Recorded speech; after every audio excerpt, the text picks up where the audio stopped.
তো গুরু আমি শুরু করতে যাচ্ছি 2016 সাল থেকে। তখন আমি ইন্টারমিডিয়েটে পড়ি। 2016-তে উচ্চ মাধ্যমিক পড়ছেন, ওকে। তো আমার যথা সম্ভব টেস্ট এক্সামের পর আচ্ছা, যে কোনো একটা কারণে আমার বাড়িতে বাবা মার সাথে ঝগড়া হয়। তো আব্বা আমারে অনেক মারার পর আমি রাগ করে, আমাদের আবার পুরান বাড়ি হচ্ছে কিশোরগঞ্জ। আচ্ছা, তো আমি ওইখানে আমার দাদার বাড়িতে চলে যাই। আচ্ছা, মার খেয়ে দাদা বাড়ি চলে যান? মার খেয়ে দাদার বাড়ি চলে যাই।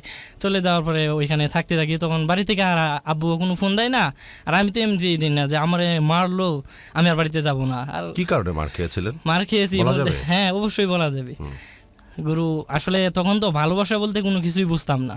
তখন কলেজে পড়তাম, এক এক সময় এক এক মেয়েকে ভালো লাগতো। তখন এই ফোনে কথা বলতাম বা এমনিতে করতাম। তো একটা মেয়েকে নিয়ে একটু ঝামেলা হয়। তো ব্যাপারটা আব্বার কানে চলে আসে। চলে আসার পর আব্বু না তখনও কিছু বলে না। কিছুদিন দেখে যে আমি ওইদিকে গিয়ে বেশি ঘোরাঘুরি করি, এবং অন্য মানুষ আব্বাকে ইনফরমেশন দেয় যে আপনার ছেলে তো ওইদিকে গিয়ে খুব বেশি চলাফেরা করে এবং ব্যবসা অন্যরকম। তো আমি ওইদিকে যাইতাম কিভাবে, প্রতিদিন একটা করে নতুন টি শার্ট পরতাম। আচ্ছা, প্রতিদিন এইভাবে যাইতাম। আর এই কারণে একসাথে আমি তখন 15টা টি শার্ট কিনেছিলাম। মানে এটা কি তাকে দেখানোর জন্য? হ্যাঁ, তখন ওইদিকে যেতাম। তো এটা জানার পর আব্বা আমারে একদিন নিষেধ করছে যে ওইদিকে কেন যাস। তো বলছি যে আমার ফ্রেন্ড আছে হানিফ বা আরো অনেকে আছে, ওর সাথে ঘুরতে যায়। তো আব্বা বললো না, ওর সাথে ঘুরবি না, ওর সাথে ঘুরলে। আচ্ছা, তারপরে আমরা আসল কথা বুঝি যে যেটা হচ্ছে যে আপনি কোনো একটি এলাকায় যেতেন মেয়ের সাথে কথা বলতে, কোনো একটি মেয়ের সাথে কথা বলতে, এবং সেটা আপনার আব্বা আপনাকে নিষেধ করার পরও আপনি সেটা করেন। তখন আব্বা আপনাকে প্যাদানি দেয়, এবং সেই প্যাদানিকে আমি দাদা বাড়ি চলে যাই। তো ওখানে যাওয়ার পরে আব্বু আর ফোন দেয় না, আমিও ফোন দেই না। তো আমার তো আস্তে আস্তে এসএসসি এক্সাম কাছে চলে আসতেছে। তো আমি করি কি আস্তে আস্তে কয়েকদিন যাওয়ার পর বাড়ি থেকে আইসা লুকিয়ে আমার বই খাতা সবগুলো নিয়ে যাই। আচ্ছা, নিয়ে যায় পরে আমার দাদি কাকা ওরা আব্বার কাছে ফোন দেয় যে ছেলের পরীক্ষা চলে আসছে, তো তুই আয়া ওরে নিয়ে যা, আর না হয় বল সে এখানে থেকে পড়ো। এরকম করলে তো ছেলেটার পড়ালেখা হবে না, ওর লাইফটাই নষ্ট হয়ে যাবে। তো আব্বা বলে ও গুলা যাক, যাই, হ্যাঁ যা ইচ্ছা তাই করুক, ও আমার কথা শুনে না। তো কি করাম, এইভাবে যাই, দিন যায়। কিছুদিন পর আব্বা যাই ওইখানে।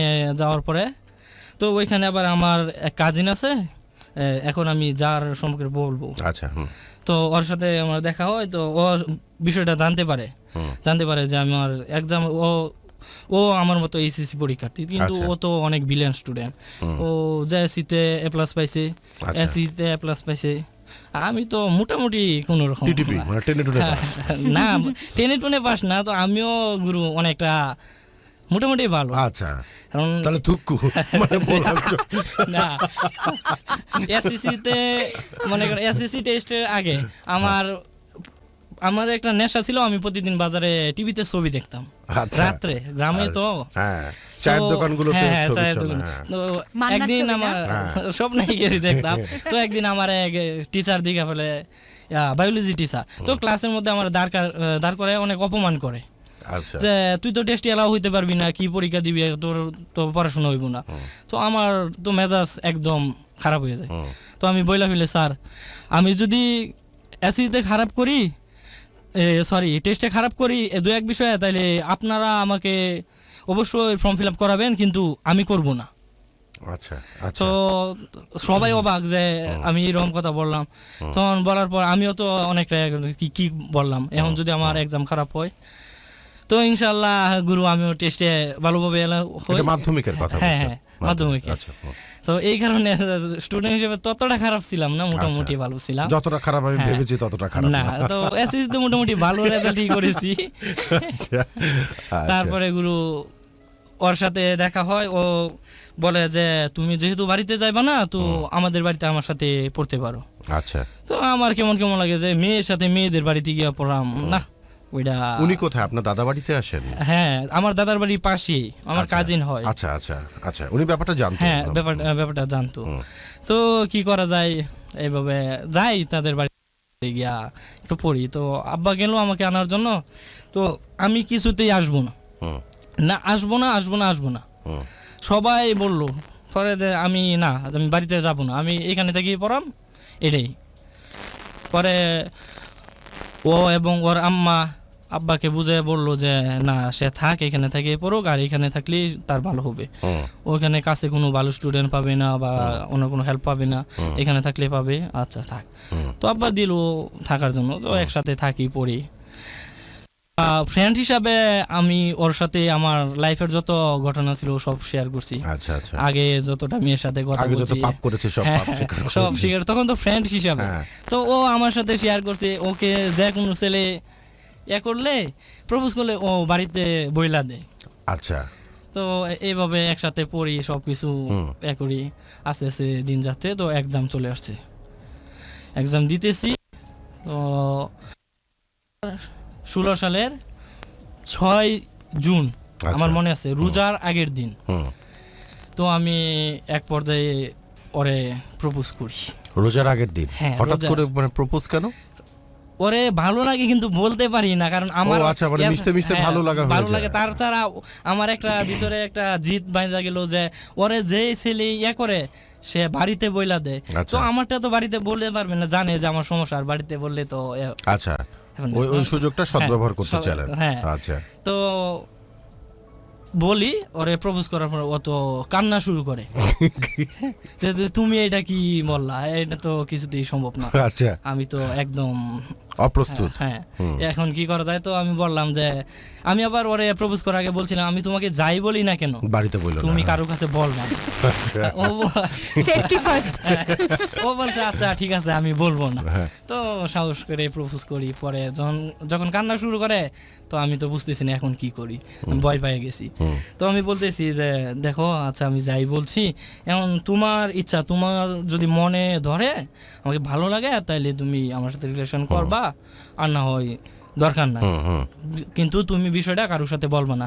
কারণ দেখো আমি এমনিতেই বাড়ি স্যার, এখন যদি তুমি এই বিষয়টা তাইলে তো আমার কোনো কিছু হবে না। তো সে বলে না, আমিও ভয় পেয়ে যাই। তো বিষয়টা বলেছিলাম সকাল 11টার দিকে। আচ্ছা, ওরে প্রপোজ করেছিলাম। তো বিকালে আমি ওরিকেই আমার নানুর বাড়িতে চলে আসে। আমার নানুর বাড়ি আমাদের বাড়ির পাশাপাশি। আচ্ছা, ওখানে চলে আসে ভয়ে। হ্যাঁ ভয়ে, যে এখন কি হয়। আইসা আমার কয়েকটা ফ্রেন্ড আছে, যেমন পারভেজ, মাসুম, সুমন। তো মাগরিবের সময় হয়ে গেছে, এইরকম টাইমে ওদের সাথে দেখা হয়েছে। আমি বললাম যে দোস্ত এই বিষয়ে এখন কি করি। পরে হেরা এখন কি করবে, তোর যা ইচ্ছা তাই কর, আমরা বুঝি না। তো এক পর্যায়ে সুমনরে ধরলাম, সুমন দোস্ত আমার কিছু একটা কর, এখন আর হয়তো কোনো কিছু করার নাই, এখন তো বুঝতেছি না কি করা, আমার তো সব কিছু হ্যাঁ, এখন তো এটা বাড়িতে জানলে তো আমার পরীক্ষা দেওয়া হইব না। তো সুমন বলল আচ্ছা থাক দেখি কি করা যায়। তো সে ফোন দিল, আমার অন্য এক কাজিনের ফোন দিয়ে বলতে তুমি কোথায়? আমি বললাম যে আমি তো বাড়ি চলে আসছি। তো বাড়ি চলে আসলাম, আমার বইলা গেল না। আমি কই না এমনিতে মন খারাপ, তো তাছাড়া আম্মু ফোন দিয়া বলছে রোজা আসছে, যে প্রথম রোজার দিন বাড়িতে চলে আসা পড়লাম। তো আমি বললাম তাই আমার তো এক ফ্রেন্ড তোমার সাথে কথা বলতে চাই, কি বলতে পারবা? তো বলে হ্যাঁ বলা যাবে। দিলাম সুমনের কাছে। তো সুমন অনেকক্ষণ কথা বললো, বুঝাইলো যে দেখেন ও তো আপনার লাইক করে, তো যাই হোক এখন আপনার প্রপোজ করছে, যদি আপনার মনে ধরে তাহলে ওর সাথে রিলেশন করবেন, আর না হয় দরকার নাই, তবে আপনি একটু ব্যাপারটাকে ধামাচাপা দিয়ে রাখেন, কারো কাছে বললেন। তো ও বললো চলে আসতে বলেন। আচ্ছা, তো পরে আমি বললাম, আমি ওর সাথে কথা বললাম, ও বললো যে আচ্ছা সমস্যা নাই তুমি আসো, পরে এটা করে দেব। তো আমি আর যাই না, ভয় পাইতেছি। প্রথম রোজার দিন সকালে ও ফোন দিয়েছে, আমি যাই না। তো বিকালে এক পর্যায়ে গেলাম, যাওয়ার পর ওদের বাড়িতে আমি যাই নাই, বাড়ি থেকে দাদুর বাড়িতে, আমার দাদার বাড়িতে আসছি। তো পরদিন সকালে আবার গেলাম, যাওয়ার পরে কিছুক্ষণ বসে থাকলাম। ও আসতে আইসা একদম নীরব, কোনো কথা বলে না, বসে রয়েছি। তো আবার আমি শুরু করছি, আবার বলতেছি যে এখন কি করবা দেখো। তাই ওইটা হচ্ছে 2008 সালের জুনের 8 তারিখ। কিন্তু ভয়ে বাড়ি ছেড়ে চলে গেল, হ্যাঁ। আবার এসে আবার শুরু করলেন। আচ্ছা, তো বললাম, তো সে দেখলাম চুপচাপ বসে রয়েছে। কিছুক্ষণ পরে বললো আচ্ছা ঠিক আছে আমি রাজি। হ্যাঁ হ্যাঁ, বললো আচ্ছা ঠিক আছে আমি রাজি। আমি রাজি, হ্যাঁ মানে হয়ে গেল। হ্যাঁ, তো রাজি এইভাবে বললে তো হবে না। তুমি এখন তুমি মনে করতেছো যে আমি পড়াশোনা করবো না, আমার পরীক্ষা খারাপ হবে, এই কারণে বলতেছো তুমি রাজি না। আমি তো মানতে পারি না। তো বলতেছে কেন মানতে পারবো না কেন, আমি রাজি। আমি কই না, তাইলে এটা এইভাবে হবে না। কিভাবে হবে? আমি কই না, ভালোভাবে বলতে হবে। তো আস্তে আস্তে এইভাবে চলে। মোটামুটি এক্সামটা শেষ হয়। এক্সাম শেষ হওয়ার পরে তো বিষয়টা আমার দাদি কিছুটা বুঝতে পারে যে আমি সারাক্ষণ ওদের বাড়িতেই থাকি।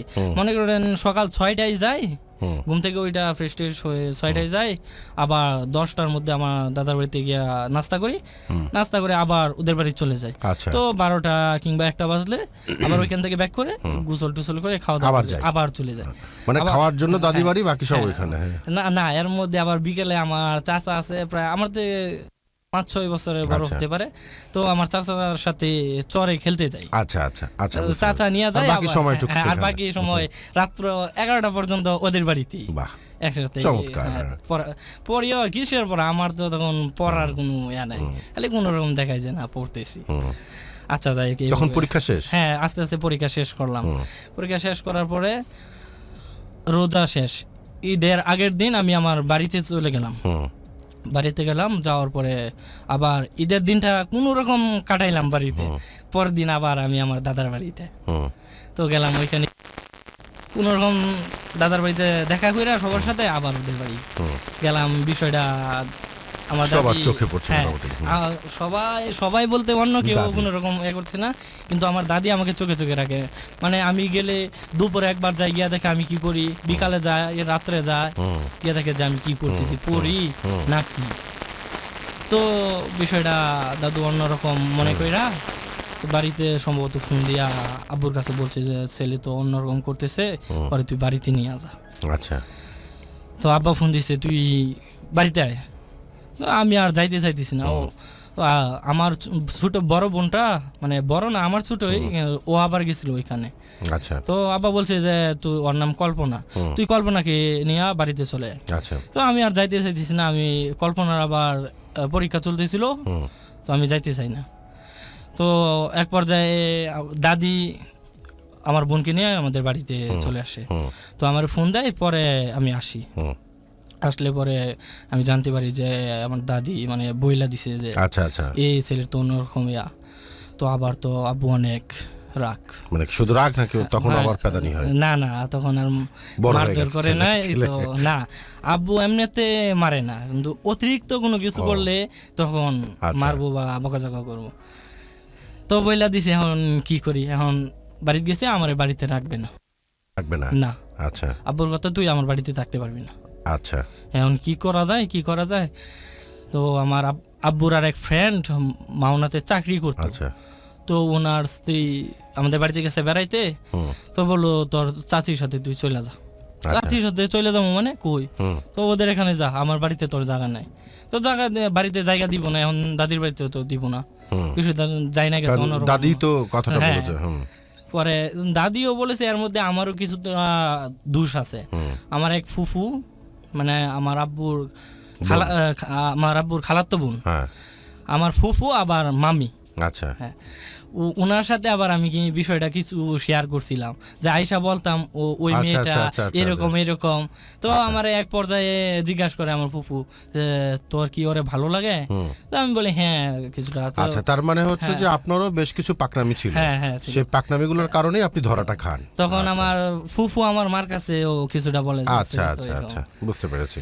তো কি করাম, বাড়ি থেকে বের করে দেয়, আমি যাই ওইখানে, মাওনাতে যাই। তো ওইখানে যাওয়ার পরে আমার কাছে কোনো টাকা পয়সা দেয় নাই বাড়ি থেকে, কারণ জানে দিলে আমি ফোনে ওর সাথে কথা বলবো। তো আমি যেদিন বাড়ি থেকে যাই, আমার কাছে 600 কত টাকা ছিল। তো ওই টাকা ফোনে আমার 3 দিন মনে হয় যায় না, শেষ। তো এখন তো আমার মাথা নষ্ট, তো এখানে গিয়ে থাকা তো আর সম্ভব না, কি করি। তো আবার ফ্রেন্ডকে বললাম যে কাকা আমাকে একটা চাকরির ব্যবস্থা করে দেন। তো কাকা বললো আচ্ছা দেখি কি করা যায়। তো প্রায় 7 দিন থাকার পরে কোনো কিছুই ব্যবস্থা হয় না। তার মধ্যে আমার কাছে কোনো টাকা পয়সা নাই, আমার মামার কাছে ফ্রেন্ডগুলোর কাছে ফোন দিয়া ফোনে টাকা নেই। যেমন মাসুম আমারে অনেক দিনই টাকা দিছে ফোনে, আমার মামা দিছে। পরে তো 7 দিনের দিনে আমি চলে আসবো, চাকরি টাকরি হয় নাই, কি করা, তো চলে আসবো। তখন তো আপনার বয়স অনেক অল্প, 18 এরকম হবে। না না না 17, হ্যাঁ 17 বয়সে তো চাকরি পাওয়াটা আসলে সোজা বিষয় না, কে দেবে চাকরি তখন।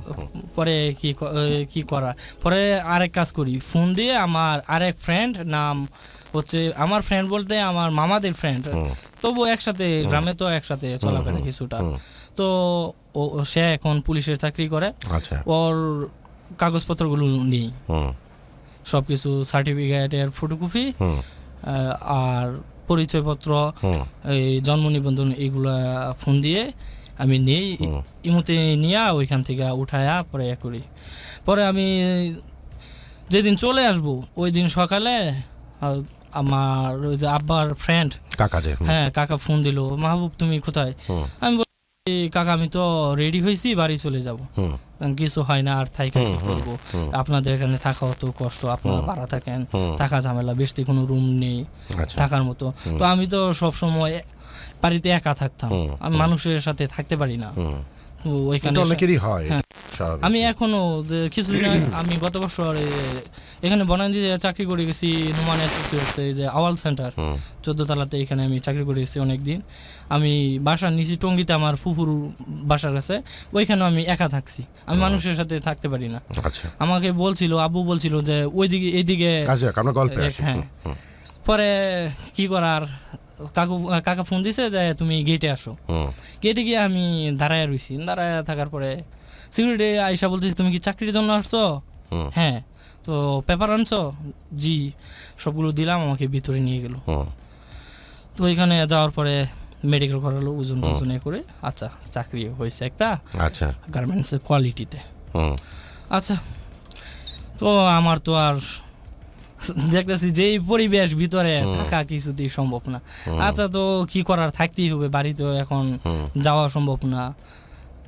পরে আস্তে আস্তে থাকতে থাকতে প্রায় 10 দিন হলো। এর মধ্যে মনে করেন গুরু, তখন তো আপনার মোবাইল আছে, ঠিক আছে, মোবাইলে ব্যালেন্স নাই। তারপর মনে করেন এক বেলা খাইলে আর 2 বেলা আমার খাওয়া হয় না। কেন? খাইতে পারি না, আমার ভালো লাগে না কোনো কিছুই, তার ভিতরে টেনশন। আব্বু যেই কয়বার ফোন দিত ওয়াইটিং পাইতো, এখন আল্লাহ জানে কিভাবে এই টাইমে ফোন দিত, আমি যেই টাইমে ওর সাথে কথা বলতাম, ফোন দিলেই ওয়াইটিং। আচ্ছা, যেই মানুষটার কারণে মানে এত কিছু হলো, যে মানুষটার সাথে ভালোবাসার কারণে আপনাকে গ্রাম ছেড়ে আসতে হলো, বাড়ি ছেড়ে আসতে হলো, লেখাপড়া থেকে অনেকটা বিচ্ছিন্ন, সবকিছু মিলে, সেই মানুষটার আসলে প্রতিক্রিয়া কি? মানে এই যে ভালোবাসার কারণে যে আপনাকে, ও আমার সাথে কথা বলে, ওই কথা বলতে মানে ও যে আপনাকে বলেছিল ওই দিন উঠোনে বসে যে আমি রাজি, ওটা কি সত্যি মন থেকেই রাজি বলেছিল? হ্যাঁ, মন থেকেই বলেছিল, কিন্তু না তখন বলেছিল যাতে আমি লেখাপড়া ভালো, পরবর্তীতে ওইটা সত্যি হয়। আচ্ছা, ঠিক আছে। তারপর তো এইভাবে এখন থাকতে থাকি, তো মোটামুটি 10 দিন থাকার পরে অনেকটা করতে পারলাম যে না, থাকা যায়, অ্যাডজাস্ট করা যায়। হ্যাঁ, এর ভিতরে আমি আবার আমার বাড়িতে না যায়া ওদের বাড়িতে গেছি, তাও কিভাবে, আমার কাছে কোনো টাকা নাই। আমার আব্বুর যে ফ্রেন্ড, ওনার এক ফ্রেন্ডের সাথে পরিচয় হয়েছে, পরিচয় হওয়ার পরে তো উনি মাঝে মাঝে ডিউটি পরে ওনার সাথে দেখা হয়। তো একদিন বললাম যে আঙ্কেল আমাকে কিছু টাকা দিতে পারবেন? ও বলতেছে বাবা কেন, টাকা দিয়ে কি করবা? বলতেছে আমি আঙ্কেল আমাকে একটু বাড়িতে যেতে হবে, আমার তো এখানে কেমন কেমন লাগতেছে, আমি তো কোনোদিন বাড়ি ছাড়া থাকি নাই। তো বলতেছে আচ্ছা কত টাকা লাগবে? আমি বললাম আঙ্কেল আমাকে 400-500 টাকা দিলেই হবে, পরে আমি বেতন পাইলে আপনাকে দিয়ে দেবো। হ্যাঁ, পরে উনি দিলেন। তারপরে আমি বৃহস্পতিবারে তো ছুটি দেয় না, আমি বলতেছি যে সুপারভাইজার বলতেছি যে বস আমার তো ছুটি লাগবে, তো বলতেছে না কিছুতেই ছুটি দেওয়া যাবে না। হ্যাঁ, এখন কিসের ছুটি? তো আমি আবার খোঁজ খবর নিয়েছি তখন যে হের বাড়ি ফরিদপুর। আচ্ছা, তো আমি এক পর্যায়ে ওর সাথে ঝগড়া শুরু করি, তুই আমার চিনস, তোর বাড়ি ফরিদপুর, আমার বাড়ি গাজীপুর, তুই ছুটি দিবি না কে লেগা? আর তুই অফিস থেকে বাইরে হয়ে দেখ আমি তোরে কি করি, চাকরি করলে করাম, না করলে নাই। তুই আমাকে কি মনে করছিস আমি কি ময়মনসিংহ, জামালপুর, অন্যদিকের পোলামানের মতো যে এখানে চাকরি করে আমাকে খেতে হবে? কি হয়। তো ও গিয়া বলছে কোয়ালিটি ইনচার্জের কাছে। তো ইনচার্জ যিনি মতিন বস, উনি আমাকে মোটামুটি ভালো আদর করতেন। তা উনি ডাইকা নিছে, তোমার সমস্যা কি? তো ওইখানে তো নাম ছিল মামুন, কারণ ওর না আরে আমার ফ্রেন্ডের কাগজপত্র দিয়ে করছি। তো বলতেছে মামুন তোমার সমস্যা কি? আমি বললাম যে বস আমি ছুটি চাইছি, আমি বাড়িতে যাবো। বলতেছে ছুটি দেওয়া যাবে না, তারপরে কালকা জেনারেল কালকা খোলা ডিউটি করতে হবে শুক্রবারে, আমি পারবো না। যদি পারেন আমাকে রাখেন, আর না হয় আমি এখন রিজন দিয়ে চলে যাব, আমার পক্ষে থাকা সম্ভব না। তো বলতেছে আচ্ছা ওকে ছুটি দিয়ে দাও। তো ছুটি দিল। ওইখান থেকে 5টায় বের হয়ে সোজা চলে গেলাম। রাত্রে গিয়া প্রথমে আমি ওদের বাড়িতে গেছি। আমার কটার সময়? প্রায় 10টার দিকে। আচ্ছা, ওদের বাড়িতে এর ভিতরে ওর সাথে ফোনে কথা হয়েছে বলে ওদের বাড়িতে গেছি। তো পরের দিন আবার বিকালে চলে আসলাম। এভাবে চলতে থাকে। তো বাড়িতে আমি প্রায় 2-3 মাস গেল, আমি বাড়িতে কোনো টাকা পয়সা দিই না। যায় হয় এইগুলা ফোন করে, তারপরে বন্ধু বান্ধব নিয়ে আড্ডা দিয়া এইভাবেই শেষ। মানে পুরো রঙের দুনিয়া না? তো আপু বলছে যে ওর টাকা দেওয়া লাগবো না, ও কামাই করে ও চলো, কিন্তু হ্যাঁ আমার বাড়িতে ওর কোনো জায়গা নাই, ওর মতো ছেলে আমার দরকার নেই। তো পরে মা ফোন দেয় যে তুই বাড়ি আ। আমি বলি না, বাড়িতে যাবো না। তো যাবো না এইরকম করতে করতে এক পর্যায়ে আমার আব্বুর চাচা মারা যায়। আচ্ছা। তো চাচা মারা যায়, আমাকে ফোন দেয়, আমি যাইতে পারি না। পরে যেদিন 3 দিনের করে না মরার পরে, তো খতমের দাওয়াত দিছে, তো ওইখানে যাওয়া লাগবো। তো বাড়ি তো এই বিষয় নিয়ে অনেক গন্ডগোল চলতেছে, এমনও তখনও গন্ডগোল চলতেছে বাড়িতে। তো বাড়িতে আমার ফুফু, ওই যে যাকে বলেছিলাম, ওনার সাথে তো আমার কন্টিনিউ কথা হয় যে হুয়াম্মা বাড়িতে কি হচ্ছে বা কি, উনি বলে। তো উনি বলতেছে তোর জন্য তো মাহবুব, তোর জন্য তো বাড়িতে মেয়ে দেখতেছে। আমার জন্য মেয়ে দেখতেছে মানে? হ্যাঁ, তোর বাবা তোর ঢাকা, তোর জন্য মেয়ে দেখছে, তো ওইটা তোরে বিয়া করাইবে। শুনে তো আমার মেজাজ আরো খারাপ হয়েছে। বাড়িতে ফোন দিয়ে আমি মারে অনেকটা বকা দিই না, মানে চিল্লাচিল্লি করলাম। হ্যাঁ, আমার জন্য মেয়ে দেখছে, আমি জানি না এইগুলা কি। পরে এটা শুনে তো আব্বা আরো রাগ। তো কি করার, পরে অনুষ্ঠানের আগের দিন, যেদিন আমার দাদার খতম, অনুষ্ঠানের আগের দিন, তো আমার যে কাকা আব্বার বন্ধু, উনি বলতেছে যে মাহবুব তুমি বাড়িতে যাও, আর তোমার দাদার অনুষ্ঠানে যাও, আর তোমার আব্বা আমার সাথে এই বিষয়টা নিয়ে আলোচনা করে আসো, দেখো এটা নিয়ে তোমার আব্বা অনেক করতেছে। তো আমি বলতেছি না কাকা, আমি যাব না, আমি বাড়িতে গেলে অন্যরকম হইতে পারে। না তুমি যাও, ওই বিষয়টা ক্লিয়ার হওয়ার দরকার আছে। কারণ হয় তুমি গিয়া বুঝায় বলো, হয় তাদের কথা মতো তুমি চলো, আর না হয় তুমি তাদেরকে ভালো করো, একটা সমাধানে আসো, এইভাবে তো চলবো। দেখো তোমার জন্য আমারও অনেক কথা শুনতে হয়। তো আমি বললাম আচ্ছা কাকা ঠিক আছে, আমি যাব। তো গেলাম, যাওয়ার পরে প্রথমে বাড়িতে গিয়া দেখি যে আব্বা বাড়িতে, আম্মা চলে গেছে। আচ্ছা, পরে আমি হেনে গেলাম, হেনে যাওয়ার পরে আব্বাও গেছে, তো ওইখানে গিয়া খাওয়া দাওয়া করলাম ভালো। পরে ওদের বাড়িতে আর সাহস করে যাই নাই, যদি আব্বু আমার কাছে আবার জানতে পারে তাইলে তো অন্যরকম হয়ে যাব। কারণ যা হইতেছে আমাদের ফ্যামিলিতে হইতেছে, তাদের ফ্যামিলি তো কোনো কিছু জানতেছে না। তো ওইখানে জানলে তো অন্যরকম হয়ে যাবে। আচ্ছা, আমি বিষয়টা দেখি যে এখন কিছু না করা যায়। তো খাওয়া দাওয়া শেষ করে চলে আসার সময় হয়েছে আমার। তো মার কাছে গেলাম, পরে মা বলতেছে যে টাকা পয়সা দেই না, কি করস, চাকরি করতেছস এতদিন, কি করস? করি না কিছু, কি করাম, টাকা পয়সা কই? আমি কি টাকা পয়সা আমার এলাকায় কয় টাকা পাই? আমি তো শুনি তুই মাসে 15-16 হাজার পাস। আমি কি যাই পাই আমার এলাকায়, এগুলা দিয়া আমার আচ্ছা ওইটা আর করে না। পরে এক পর্যায়ে তার কথা উঠে, তার কথাটা আমার দাদি তোলার পরে তো আমার সাথে অনেকটা চিল্লাচিল্লি হয়। পরে আমি বলি যে, পরে আমার বলতেছে যে ওরে গিয়া জিজ্ঞাসা করবো। তো আমি বলতেছি যে আপনি যদি ওরে কোনো কিছু জিজ্ঞাসা করেন আর আমি শুনি, তাইলে আজকে অন্যরকম হইব। মানে অনেক করি যে আমি বিষ খাইব, এই করবো সেই করবো, যাতে না করে। তো এক পর্যায়ে রাগারাগি করার পর রাত্রে 9টার দিকে আমি আমার দাদার বাড়ি থেকে আমাদের বাড়িতে চলে আসি। আর বাকি সবাই ওইখানেই। আচ্ছা, আব্বা আম্মা ওইখানে, বাড়িতে আমার বোন কল্পনা আর আমার নানু। বাড়িতে যাওয়ার পরে আবার ফোনে মার সাথে একটু রাগারাগি হয়, তো মোবাইলটা ভাঙা ফেলিয়া। আচ্ছা, একদম আমার নানি আর আমার বোন দাঁড়া আছে সামনে সুকেজের কাছে, আচার দিয়ে একদম গুঁড়া বানায় দিই। পরে আচ্ছা, রাগের মাথায় মোবাইল ভাঙি। এখন তো রাত্রে আবার টেনশন, এখন যদি ওরে কিছু বলে মাগে সেটা জানা সম্ভব। পরে কি করি, মনে হইলো যে ফুমার কাছে গিয়ে ফুমার মোবাইলটা নিয়ে আসি।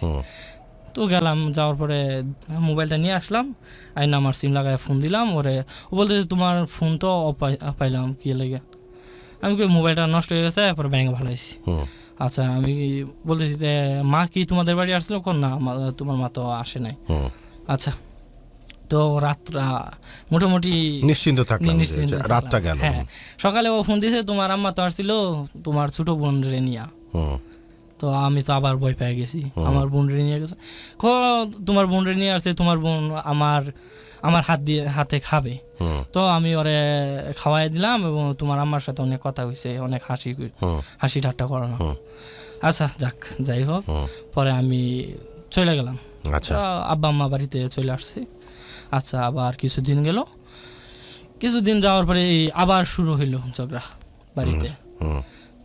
আস্তে আস্তে এরকম করতে করতে চলে পরে ও মানে এই যে এই মেয়েটাকে নিয়ে এত, মানে আপনার ভালোবাসার মানুষকে নিয়ে এত ঝগড়া হচ্ছে, ঝাঁটি হচ্ছে, আপনি মোবাইল আছাড় দিয়ে ভেঙে ফেলছেন, বাড়ি থেকে চলে যাচ্ছেন, কিন্তু সে তো কিছু জানছে না, সে সবকিছু থেকে অজানা এই বিষয়গুলো থেকে। জি, সে অজানা। তো গুরু এর ভিতরে কিছুটা বাদ পড়ে গেছে কুরবানির ঈদে।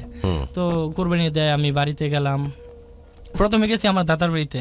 তো ওইখানে যাওয়ার পরে আম্মা ফোন দিছে যে ঈদ আসছে, তুই বাড়িতে আসবি না? আমি বললাম না, বাড়িতে আমি যাবো না। পরে বললো না, বাড়িতে অনেক কান্নাকাটি করতেছে। পরে বাড়িতে গেলাম, গিয়া পরে যেই ছেলেটি আসলে প্রিপারেশন নেবে পরীক্ষা, সে বলছে যে ভালোবাসে প্রিপারেশন নেবো কিনা। তো আসলে তাদের জন্য জানা খুব দরকার যে এই ধরনের বয়সে আসলে প্রেমে পড়লে 18 বছর, 20 বছর, 19 বছর বয়সে যে সকল ছেলেমেয়েরা আসলে প্রেম করে, তাদের জীবনে আসলে পরিণতিটা কি হতে পারে। এই যে কিছুটা কিন্তু মাহবুবের কাছ থেকে আমরা শুনছি যে দেখো, ভালোবাসার কারণে বাবার সাথে যুদ্ধ, মায়ের সাথে যুদ্ধ, বাসা থেকে ছন্ন ছাড়া হয়ে যায়। যে মানুষটি কখনো একা রুমে থাকেনি, মানে একা রুমে থেকেছে, সেই মানুষটি একটু অপরিচিত মানুষের বাসাতে থাকা, গার্মেন্টসে কাজ করা। তার তো এখন গার্মেন্টসে কাজ করার প্রয়োজন ছিল না, কিন্তু সবকিছু কিন্তু এই যে অপ্রাপ্ত বয়সে একটা বড় সিদ্ধান্ত নেওয়া, প্রত্যেকটা বিষয়ের একটি মুহূর্ত থাকে, সময় থাকে। আমি বারবার বলি, যেই বয়সটা যেই বয়সে মানায় সেই জিনিসটা সেই বয়সেই করা উচিত। তোমরা যারা মাধ্যমিক কিংবা যাদের বয়স 17, 18, 19, 20, একদম ফুটন্ত বয়স যাদের, এই বয়সে যে সকল ছেলে মেয়ে প্রেম নামক এই মহাযাত্রার সঙ্গী হতে যায়, তাদের জীবনটা আসলে কি হতে পারে, কতটা কঠিনের থেকে কঠিন হতে পারে, আমার মনে হয় তার উদাহরণগুলো তোমরা আগেও পেয়েছো, ভবিষ্যতে আরও পাচ্ছ এবং আরও পাবে, এবং আজকেও তোমরা তার কিছুটা উদাহরণ পাচ্ছ ইতিমধ্যে যে কি হতে পারে। এ কারণে বলেছিলাম যে বেতের কথা, ওটা জাস্ট আমি এমনি মজা করে বলেছি, কিন্তু বিষয়টা হচ্ছে যে আসলে দেখো, প্রহার করে কিংবা আঘাত করে তো কখনো পরিবর্তন করা যায় না কোনো কিছু। গায়ে হাত দেওয়াটা আমি একদম পছন্দ করি না। অনেক বাবা মাই বা সন্তানের গায়ে হাত দেয়, যেটা হচ্ছে কিন্তু মাহবুবের সাথে হয়েছে। ওর বাবা যদি গায়ে হাত না তুলতো তাহলে হয়তো রাগ করে বা দাদা বাড়িতে যেত না, আর না গেলে হয়তো এই বিষয়টা হতো না। গায়ে হাত তুলে আসলে লাভ নেই। বিষয়টা হচ্ছে এমনভাবে সন্তানকে বড় করতে হবে, এমনভাবে শাসন করতে হবে যেন বাবা মায়ের চোখ দেখলেই বোঝে যে আমার মা কি বলতে চাইছে, আমার বাবা কি বলতে চাইছে। আর সন্তানরা না এই বয়সে এটা করবেই। আমি যতই বলি না কেন, এরকম হাজারো এপিসোড করলেও এই বিষয়টি পুরোপুরি পরিবর্তন হবে না, কারণ ওই বয়সটাই হচ্ছে ওরকম যে তারা এই বয়সে রঙিন রঙিন স্বপ্ন দেখে। কিন্তু আমরা যারা অভিভাবক, তারা এতটা কড়া না হয়ে বাবা মার সাথে বন্ধুত্ব, এই বিষয়গুলোকে সুন্দরভাবে আমাদের বোঝাতে হবে। কারণ সন্তানও যদি ভুল করে, বাবা মাও ভুল করে, তারা আলটিমেটলি ফলাফলটা কিন্তু পুরোটাই ভুলেই যাবে। সন্তান ভুল করছে, বাবা মাকে কিন্তু এই জায়গাটা খুব শক্তিশালী হয়ে ভূমিকা পালন করতে হবে, খুব বুদ্ধিমত্তার সাথে প্রত্যেকটা বিষয়কে পরিদর্শন করতে হবে এবং মোকাবেলা করতে হবে, যিনি সন্তান ভুল কোনো পথে না চলে যায় পুরোপুরিভাবে। আমরা কথা বলছিলাম মাহবুবের সাথে। মাহবুব, জি গুরু। আর বন্ধুরা বলছে শেয়ার করুন এবং কমেন্টস করতে থাকুন, পূর্ণতা সময় করে করে এসএমএসগুলো কমেন্টসগুলো পড়ে দেবেন। তো গুরু, কুরবানির চলে আসলো, আমি বাড়িতে গেলাম, বললাম তো যে কুরবানির টাকাটা আমি দিলাম, আমার আম্মুর কাছে দিলাম টাকাটা। তো আমার আব্বার একটা নিয়ম, কুরবানি দিলে আমার দাদা দাদুকে আমি গোস্ত না খাইয়ে উনি খাবেন না। আচ্ছা, প্রতি বছরই ওইটা আমি ছোট থেকেই দেখতেছি। গুড। তো ঈদের দিন গরু বানায় শেষ করার পর তো বললো যে তুই যা ওইখানে গিয়া তোর দাদা বাড়িতে গোস্ত দিয়ে আয়। তো আমি গেলাম, যাওয়ার পরে দাদা বাড়িতে গোস্ত দিয়ে আমি ওদের বাড়ি চলে গেলাম। ওদের বাড়ি গিয়ে প্রায় রাত 9টা-10টার মতো থাকলাম। পরে দাদা বাড়িতে এসে খাওয়া দাওয়া করে ঘুমায় পড়লাম, আবার সকালে ওইটা চলে গেল। তো সকাল থেকে বাড়ি থেকে ফোন দিতে এসে কই তুই বাড়িতে আয়, বাড়িতে আয়, কুরবানি দিলি খাইলি না, না খাইয়া চলে গেলি, বাড়িতে আয়, বাড়িতে আয়। তো আমার তো আর বাড়িতে যাইতে মন চাইতেছে না। তো আমি এখানে তো এই করতে করতে প্রায় 12টা বাজে গেল। তো এক পর্যায়ে আমি রেডি হইলাম, আমি বাড়িতে যাব, ও যাবে ওর বোনের বাড়িতে। আচ্ছা। তো দুইজনে একসাথে বের হলাম। আমি বাড়িতে গেলাম, বাড়িতে যায় দেখি মা নাই। তো আচ্ছা মা নাই, আমার বোনকে জিজ্ঞেস করলাম মা কই? ও মা তো গেছে ডাক্তারের কাছে গেছে ওষুধ আনতে। ডাক্তারের কাছে মা ওষুধ আনতে গেছে, চায় দেখি অন্য করে আব্বা ঘুমায় আছে। আচ্ছা, তো আমি শুয়ে পড়লাম। কিছুক্ষণ পরে ফোন আসছে, ওর বোন আমার ফোন দিছে। ফোন দিয়ে তো উল্টাপাল্টা কথা বলতে, তুই কই? আমি কই মানে আমি তো বাড়ি। তুই বাড়ি, তোর মা আমাদের বাড়িতে গিয়া বকাচকা করতেছে যে ওর কথা বললো যে তোর সাথে নাকি ওর সম্পর্ক আছে। আমি বললাম কে বলছে? তোর মা আমাদের বাড়িতে। আমি তো অনেকটা অন্যরকম হয়ে গেলাম। হ্যাঁ, এখন কি করা যায়? তো দাদা বাড়িতে ফোন দিলাম, কেউ ফোন ধরতেছে না। হঠাৎ আমার চাচি সম্ভবত ফোন ধরছে। জিজ্ঞাসা করলাম যে মা কি আপনাদের বাড়িতে গেছে? তো বলতে হ্যাঁ তোমার আম্মা তো আসছে, যে ওদের বাড়িতে যায় তো অনেকটা ঝগড়া করছে। আর কে? তো বলতেছে যে তোমার এক চাচি আসছে। তো বুঝতে পারলাম যে চাচি আর কে। ফোন দিলাম, ফোন দিয়ে বললাম কাকি আপনি কই? আমি তোমার আম্মুর সাথে তো তোমার দাদার বাড়িতে আসছি। দাদার বাড়িতে আসছেন কি জন্য? কই যে তুমি যে মেয়েটার সাথে কথা বলতা, ওই মেয়েটার বাড়িতে আসছি, যে তুমি যখন এরকম করো তো একটা কিছু করা যায় কিনা, আসছি আমরা যে আংটি পরায় রাখতে। আমাকে বললো এই কথা। তো আংটি পরায় রাখতে আসলেন, ওদের বাড়ি থেকে তো আমার ফোন দিয়া বললো যে আপনারা নাকি বকাঝকা করতেছেন। না এরকম কিছু না। আচ্ছা, তো এখন কই? আমরা আসতেছি। আচ্ছা, তো আমি ওরে ফোন, ও আমার ফোন দিছে যে তুমি এটা কি করলা, তোমার আম্মু তো এসে অনেক কিছু করলো, বকাঝকা করলো। আচ্ছা, এখন আমি কার কথা বিশ্বাস করলাম কোনো কিছুই বুঝতেছি না। পরে কাকি আর মা বাড়িতে আসার পর জিজ্ঞাসা করলাম, আমরা তো গেছিলাম ওরে আংটি পরাইতে, এখন ওর আব্বা মা তো আম করে উল্টা বকাঝকা করছে। ওইটা শুনি না তো আমার মেজাজ আরো খারাপ হয়েছে। আমার মা যাওয়ার পরে ওরা যাই হোক তো বকাঝকা করতে পারে না। তো আমি এক পর্যায়ে ওর সাথে অনেক রাগারাগি করি।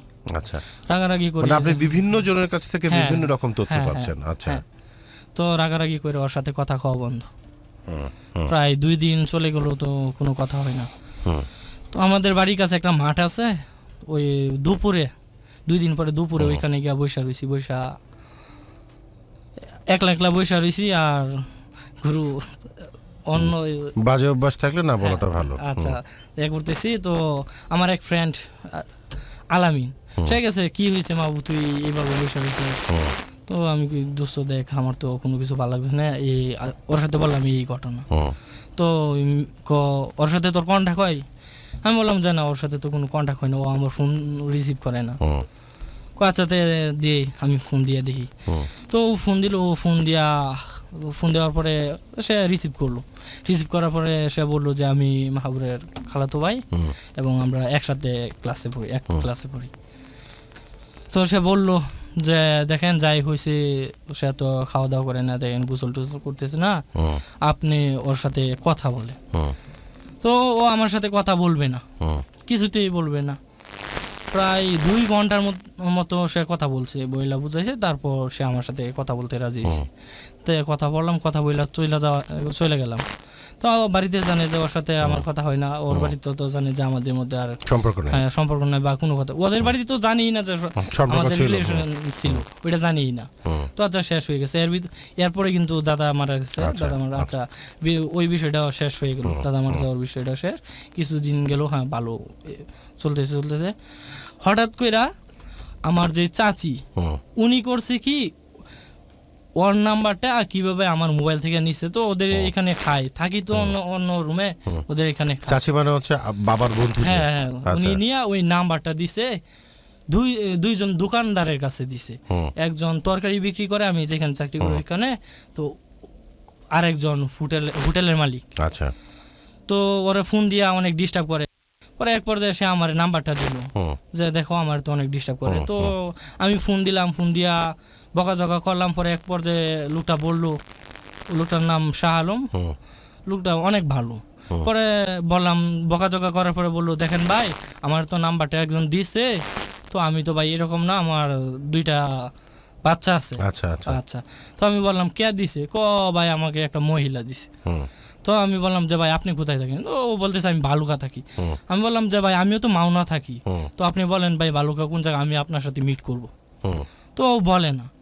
পরে আমাকে জিজ্ঞেস করলো যে আপনি মাওনা কোন জায়গায় থাকেন? তো আমি বললাম যে আমি তো এমন এমন জায়গায় থাকি। তো বলতেছে ভাই আমিও তো এখানে দেখেন যে এখানে একটা তরকারি দোকান এরকম বর্ণনা দিল। তো আমি গেলাম, গিয়া ওনার সাথে দেখা কইরা চাটা খায়া বললাম যে বুঝায় বললাম যে ভাই এই কে দিছে নাম্বারটা? উনি আর বলেই না যে নাম্বারটাকে দিছে, বলতেছে একজন মহিলা দিছে। পরে আমি তথ্য নিয়ে দেখলাম যে চাচি দিছে। আচ্ছা আচ্ছা, হ্যাঁ হ্যাঁ উনি দিছে। তো ওনারে আমি আর কোনো কিছু জিজ্ঞাসা করি না। পরে আরেকটা নাম্বার থেকে ফোন যা, ওইটাও জানতে পারি যে তথ্য নেই যে হ্যাঁ সেই দিছে, হোটেলের মালিক। তো এক পর্যায়ে আমার চাচা চাচির সাথে আমার একটা হয়ে যায়, তারা আমার কাছে টাকা চাই, হাওলাত আমি দেই নাই। না দেওয়ার পরে আমি বাড়িতে গেছিলাম বেতন পাওয়ার পরে, আসার পরে বললো যে মাহবুব তুমি তো আমাদের এখানে খাওয়া, এখন আমাদের কিছু সমস্যা হইতেছে, দেখো আমরা তো সব সময় টাইম মতো রান্না করতে পারি না, তোমার জন্য করতে হয় বা অন্য কাজ থাকলেও, তো তুমি যদি কোনো হোটেল খুঁজে নিতা তাহলে ভালো হতো। তো আমি বললাম আচ্ছা ঠিক আছে, আমি আর কালকে থেকে খাবো না। পরে যা টাকা পাইতো হিসাব করে দিয়া আমি ওই যে লোকটা পরে ফোন দিত ওনার হোটেলে গেলাম। বাদল ভাই উনিও খুব ভালো মানুষ, ওনার এইখানে খাই। থাকেন কোথায়? থাকি আমার চাচার বাসার কাছে, আরেকটা বাসাতে আমরা দুইজন। আচ্ছা, ওখানে থাকেন আর হোটেলে খাচ্ছেন? হ্যাঁ হোটেলে খাচ্ছি। তো এইভাবে চলতে থাকে প্রায় অনেক দিন। এর ভিতরে আবার আমার চাচি সম্ভবত ইনফরমেশন দিচ্ছে যে মাহবুব তো আবার কথা বলে, সারাক্ষণ কথা বলে। এখন তো আমাদের এখানে খানা খায়, ওইখানে হোটেলে খায়, সারাক্ষণ কথা বলে। আচ্ছা সারাক্ষণ কথা বলে, বাড়িতে দিছে পরে। তো আব্বা আবার বিচার নিয়ে গেছে ওদের বাড়িতে। ওদের বাড়িতে বিচার নিয়ে যাওয়ার পরে সম্ভবত ওরে অনেক মারছে। ও আবার আমার সাথে কথা বলে না। তো গুরু কি বলবো, প্রায় তখন আমি, এখন তো আমার মাশাআল্লাহ স্বাস্থ্যটা অনেক ভালো দেখতেছে, তখন গুরু আমি একদম কাঠির মতো শুকিয়ে গেছিলাম। আমি একটানা 4-5 দিন কোনো কিছুই খাই না, শুধু পানি খাইছি। এই যে গার্মেন্টসে কাজ করছি, শুধু পানি খাইছি, কোনো কিছু পানি খেয়ে 5 দিন? হ্যাঁ, মানে কি জেদ করে নাকি? না আমি খাইতে পারি না গুরু, আমার কোনো কিছু ভালো, ওর সাথেও কথা হয় না গুরু, মানে আমি যে বাঁচবো ওইটা কেউ করছে না, শুধু এইভাবে থাকছি। তো দিন রাত শুধু ওর কথাই চিন্তা করি। তো ফোনও ধরে না, ওদের বাড়িতে তো আমার যাওয়ার কিছুতেই সম্ভব না। আচ্ছা এইভাবে 4-5 দিন যাওয়ার পরে একদিন ওর সাথে ফোনে কথা হইল। আমি বললাম দেখো আমি তো কিছু জানি না, তো জানতে পারি ওরে মারছে, আব্বা বিচার দিছে গিয়া এরকম। পরে ওর নাকি বুঝায় বলছে দেখ যে তোর বাবা ওইটা মাইনা নিব না, আমার পক্ষে মাইনা নেওয়া সম্ভব না। তোর বাবা যদি জানতে পারে তাইলে তো তোরে মাইরা ফালাইবো বা আর অনেক কিছু হইব, তো বাদ দিয়ে দে। তো ওরে বুঝায় বলছে আচ্ছা, ও বলছে আচ্ছা ঠিক আছে সাথে কথা বলবো না, এই কারণে ও আমার সাথে কথা বলে না। তো ওর বাড়ি থেকে ওরেও মারছে। তো গুরু এইভাবে কিছুদিন যাওয়ার পরে আবার ফোন দেওয়ার পর কথা হয়। তো এক পর্যায়ে আমার নানা আমার জন্য একটা চাকরির ব্যবস্থা করে। আপনার সাথে তো ওই সময় বলেছিলাম যে নৌবাহিনী একটা চাকরির ব্যবস্থা করে, তো এখানে 6 লাখ টাকা ঘুষ দিলে চাকরি হবে। তো বাড়ি থেকে বলতেছে তুই চলা। তো এক পর্যায়ে আমার ম্যানেজারের সাথে ঝগড়া হয়। ম্যানেজারের এক সময় ম্যানেজারটা আমার অনেক আদর করতো, কিন্তু এক পর্যায়ে ঝগড়া হয়, কারণ সবাই জানতে পারে যে আমার সুপারভাইজার বানানো হতে পারে, কারণ ম্যানেজারের সাথে আমার অনেকটা মিল। তো ঝগড়া হওয়ার পরে উনি আমার দেখতে পারেন, কারণ যে রানিং সুপারভাইজার ও আরে পিন দেয় যে মাহবুব কাজ করে না, এই সেই আপনার এইরকম করে। পরে ঝগড়া হইলে আমি বলি যে আমি চাকরি করব না। পরে ম্যানেজার বলে যে না চাকরি কর, সমস্যা নেই। আজকে থাকতে থাকি পরে আমি ছুটি চাই যে স্যার আমার তো বাড়িতে যেতে হবে নৌবাহিনীর মাঠে যাওয়ার জন্য, কাগজপত্রগুলো গুছানোর জন্য। পরে দেয় না, না দিলে আমি না বইলেই চলে যাই। বাড়িতে যাওয়ার পরে গিয়া কাগজপত্রগুলো গুছাইয়া জমা দিই, যে দালাল চাকরি দেবো ওর কাছে জমা দিই। আবার ওইখানে ব্যাক করি, ব্যাক করার পরে গেছি পরে অত অন্যরকম করতেছে যে আমার এক করবো না এসে। তো আমি বললাম যে না করলেই নাই, আমি আপনার এক করে আমি চাকরি করবো না, আমার দরকার নাই, আমার টাইম মতো ছুটি দিবেন তাহলে চাকরি করবো, আর না হয় করবো না। পরে হ্যাঁ বলতেছে যে তোর টাইম মতো আমি দিতে পারবো না। তো আচ্ছা করতেছি। পরে যখন মার্চ চলে আসছে তো এখন ছুটি চাইছে, আবার দিব না। তো ছুটি না দিলে তো কিছু করে না। আমি করছি কি অফিস থেকে বের হইয়া আমার সবকিছু নিয়ে যারা টাকা পাইতো হোটেলে বাসা ভাড়া সবকিছু হ্যাঁ সব শুট করে শুধু আমার কাপড় লতা গুলো নিই। আর যে আমি যে বাসায় থাকতাম যত জিনিস আসতে মনে করেন সবকিছু আমার কিনা ছিল ওইগুলো রাইখে আমি বাড়িতে চলে যাই। বাড়িতে যাই আর আসি নাই একবারে। তো ওইখানে মাঠে যাই, যাওয়ার পরে মেডিকেল, প্রথমে মেডিকেল হয়, এলাও হই, রিটেনে এলাও হই। পরবর্তীতে রিটেনে এলাও হওয়ার পরে বুঝতে পারি যে আমার আর টিকা সম্ভব না, কারণ টাকা না দিলে থাকা যাবে না, বোঝা যাইতেছে। আচ্ছা। তো ওইখানে দালালে ফোন দিলাম যে কিছু করে। তো ওর কথা হয়েছে দেখতে তো বডি ফিটনেস ভালো, তারপর রেজাল্টও ভালো, আর সে এলাও হওয়ার মতো, যদি হয়ে যায় টাকাটা ও একলা খাইতে পারবে। আচ্ছা। ও ওই রকম ভাবে। তো এক পর্যায়ে রিটার্নের পরে আমাকে বাইর করে দেয়। তো আমি বাড়ি চলে আসি। পরে আস্তে আস্তে ওর সাথে আবার কথা চলতেছে। তো এইভাবে বাড়িতে থাকতেছি। তো এইভাবে গিয়া 17 আসলো, 16 গিয়া 17 আসলো, 17 পুরাটাই বাড়িতে থাকলাম। 18 সালে আবার চলে আসলাম বনানী। 17 যখন বাড়িতে থাকলেন তখন কি তার সাথে কথা হচ্ছে? হ্যাঁ তার সাথে কথা হচ্ছে, লুকিয়ে লুকিয়ে, বাড়িতে কিছুই জানে না। আচ্ছা আচ্ছা। এইভাবে আবার 18 আসলো, এর ভিতরে আবার বাড়িতে জানছি কথা বলে, আবার আব্বু ওদের বাড়ি থেকে বিচার দিছে, আবার কিছুদিন কথা হয় না। এইভাবে আবার গুরু।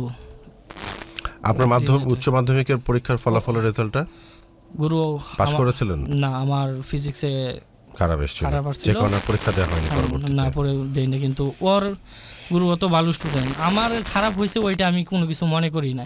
আমার ওর রেজাল্ট 4.81। গুরু আমার সবচেয়ে খারাপ লাগছিল ও যখন A+ পায় না, ও ফোন দিয়ে বলতেছে যে আমি তো A+ পাই নাই।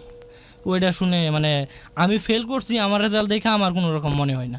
তো ওরটা শুনে না আমার খুব খারাপ লাগছে, আমি অনেক কান্না করছি ওর রেজাল্টের জন্য, যে সে A+ পায় না। পরে সে ঢাকা ফার্ম গেটে ইউনিভার্সিটির কোচিংয়ে ভর্তি হয়েছে। কোচিংগুলো আমাদের গ্রাজুয়েশন এইভাবে চলছে। পরে মনে করেন 2018-তে আবার জানে বাড়িতে, আবার কথা বলতেছি। তো আবার আব্বু ওদের বাড়িতে বিচার দেয়, আবার কিছুদিন কথা চলে না। তো এইভাবে যাইতে যাইতে যাইতে যাইতে আবার কিছুদিন যাওয়ার পরে আবার স্টার্ট হয় ওর সাথে কথা বলার, রিলেশন চলতে থাকে। তো ওদের বাড়িতে তো আর এখন এর ভিতরে সে তো অনার্সে ভর্তি হয়ে গেছে কিশোরগঞ্জ মহিলা কলেজে। তো ওর সাথে মিট করে আমি ওইখানে গিয়া কিশোরগঞ্জে, হ্যাঁ কিশোরগঞ্জে, তখন আর বাড়িতে আর কেউ জানে না যে আমার সাথে ওর আছে কিনা। তখন তো আগে বুখার মতো সবার কাছে বলতাম যে এখন তো চালাক হয়ে গেছে, হ্যাঁ এখন আর কারোর কাছে বলি না, এই কারণে বাড়িতেও কোনো কিছু জানে না, ফ্রেন্ডের কাছেও তেমন কোনো কিছু বলি না। কারণ কোনো কিছু বললে কে বলে আল্লাহ জানে কিভাবে বাড়িতে জানতে পারে যে আমি ওর সাথে, সবার কাছে বলাই বন্ধ। হ্যাঁ এই কারণে কারোর কাছে আর বলি না। তো এইভাবে যাইতেছে যাইতেছে 2018 সালে প্রায় শেষের দিকে সম্ভবত, পরে আমি চলে আসি বনানীতে, একটা এজেন্সিতে চাকরি নেই। ওইখানে কিছুদিন চাকরি করার পরে আর দেখি ভালো লাগে না। পরে আব্বুকে বললাম যে না এখানে থাকা যাব না, আমি বাড়িতে চলে যাই। বাড়িতে চলে যায় আবার বাড়িতে যে লেভেলে আছে এটাকে চমৎকারভাবে একটা সুন্দর সংসারের রূপ দেওয়া যায়। তার জন্য আপনাকে প্রতিশ্রুতি নিতে হবে, তার জন্য আপনাকে ঘুরে দাঁড়াতে হবে। আমি আপনাকে যে বিষয়গুলো বলছি সেই বিষয়গুলোকে যদি আপনি ঠিকভাবে লক্ষ্য না করেন, সেই বিষয়গুলোর উপর যদি আপনি দৃষ্টি না দেন, 8-10টা এই বয়সের মানুষের যা হয় আপনারও তাই হবে। 2-3 দিন পর হঠাৎ করে আপনার বান্ধবী ফোন দেবে, ভালোবাসার মানুষটি ফোন দিয়ে বলবে যে বাসা থেকে বিয়ে ঠিক করে ফেলেছে, তুমি কি আমাকে বিয়ে করতে পারবা? আপনি বলবেন যে হ্যাঁ চলে আসো, কারণ ঘাড়ের রক্ত তেরা। আপনি বলবেন হ্যাঁ চলে আসো। যখন আপনার স্ত্রী বলবে যে কি খাওয়াবা, আমার বাপ মা তো বিয়ে দেবে না, হয়তো সে চলে আসলো, বছর দেড়েক দুয়েক সংসার করবেন, তারপরে যখন ভালোবাসার ভূত মাথা থেকে চলে যাবে, যখন আপনার স্ত্রী বাস্তবিক অর্থে রিয়েলিটি দেখবে যে তার অন্য বান্ধবীর হাজবেন্ডরা কত শিক্ষিত, তারা কত কিছু করছে আর তার জামাই কি করছে, তখন এই সুখের সংসার দুঃখের সংসারে রূপান্তরিত হতে বিন্দুমাত্র সময় লাগবে না। তাহলে কি হলো? বিচ্ছেদ দিন শেষে। সেটা কি ভালো হবে? জি না গুরু। আপনি তাহলে কি চান? ভালোবাসার মানুষটাকে পাশে চান? অবশ্যই। ভালোবাসার মানুষটাকে পাশে চাইতে গেলে কিংবা পাশে পেতে গেলে আপনাকে অনেক বেশি ঘুরে দাঁড়াতে হবে। আপনি লেখাপড়া শেষ করেছেন আর করেননি, আপনাকে ওইভাবে কেউ গাইডলাইন দেয়নি। আমরা অফিয়ারে বলছিলাম যে আজ আপনাকে আমি যে উপদেশগুলো দিলাম এভাবে কেউ আমাকে জীবনে দেয়নি। আমাদের বয়সে আমাদের বন্ধু বান্ধব যারা ছিল তারা শুধু কুবুদ্ধি দিত। সে আমাকে অনেকবার বলছে গুরু যে তুমি, আমি বলি কুবুদ্ধি দিত, কিন্তু আমরা শুনতাম না। কেন শুনতাম না জানেন? কারণ কুবুদ্ধি দেয় তো। আর বাপ মা যে বুদ্ধিগুলো দিত ভালো লাগতো না। কারণ যে বললাম যে বাবা মা সবসময় ভালো বুদ্ধি দিয়ে, কাছের মানুষ তো, নিজের মানুষ তো, শুনলেই মনে হতো হ্যাঁ পারো এসে দেয়া ঘ্যানর ঘ্যানর করতে, এগুলো কিন্তু আমরা বলি। কিন্তু এমন একটা মানুষকে দরকার ছিল আমাদের জীবনে, যে মানুষটা আমার বাবা মাও না, আমার ভাই ব্রাদারও না, কিন্তু সে এমন একটা মানুষ যে তার সাথে মিশতে অনেক ভালো লাগে, কথা বলতে অনেক ভালো লাগে। আপনি আপনার বন্ধুর সাথে যতটা ফ্রি, আবার বাবা মার সাথে কি আমরা ততটা ফ্রি হতে পারি না, কিন্তু চাইলেও পারি না কোনো না কোনো কারণে। সেটা অন্য ইতিহাস, সেটা বাবা মাদেরও বিশেষ কিছু ভূমিকা আছে, আমাদেরও বিশেষ কিছু ভূমিকা আছে, সেগুলো একটা সমাজে পরিবর্তন হবে। কিন্তু আমাদের সময়ে এরকম যদি কোনো মানুষ আমাদেরকে সঠিক বুদ্ধি দিত যে ভাই জীবনে এটা হলে এটা হতো, এইভাবে যদি কাউন্সেলিং করতো খুব ভালো হতো। একটা কথা বিলিভ করি, মানে আমি বিশ্বাস করি, আমরা যদি একটু উন্নত বিশ্বের দিকে তাকাই, পূর্ণতা তুমি জানবে প্রত্যেকটা উন্নত বিশ্বে কাউন্সিলিং একটা বড় বিষয়। প্রত্যেকটা ক্ষেত্রে, চাকরির ক্ষেত্রে কাউন্সিলিং হয়, আপনি জানেন?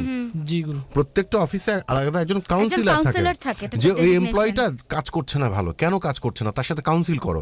এই কালকে থেকে তুমি আসবা না, এটা কোনো সমাধান না।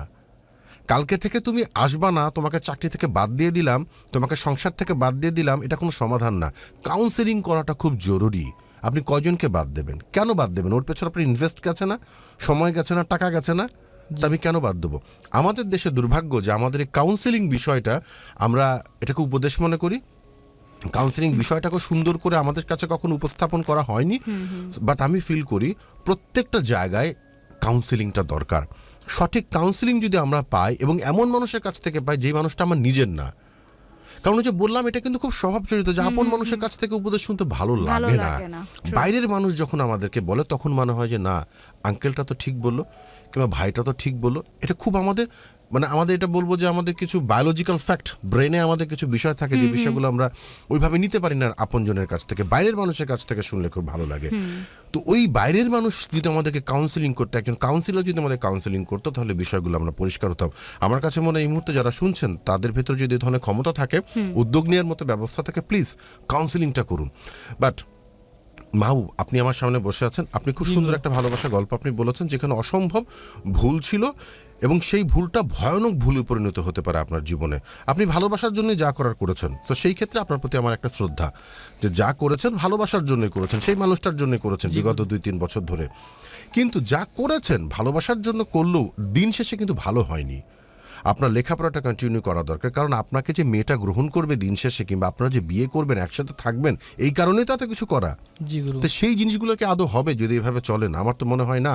কারণ আমার স্টুডিওতে যারা এসছে তারা গল্পটাকে ধ্বংস করে তারপরে এসছে, জীবনটাকে শেষ করে তারপরে এসছে।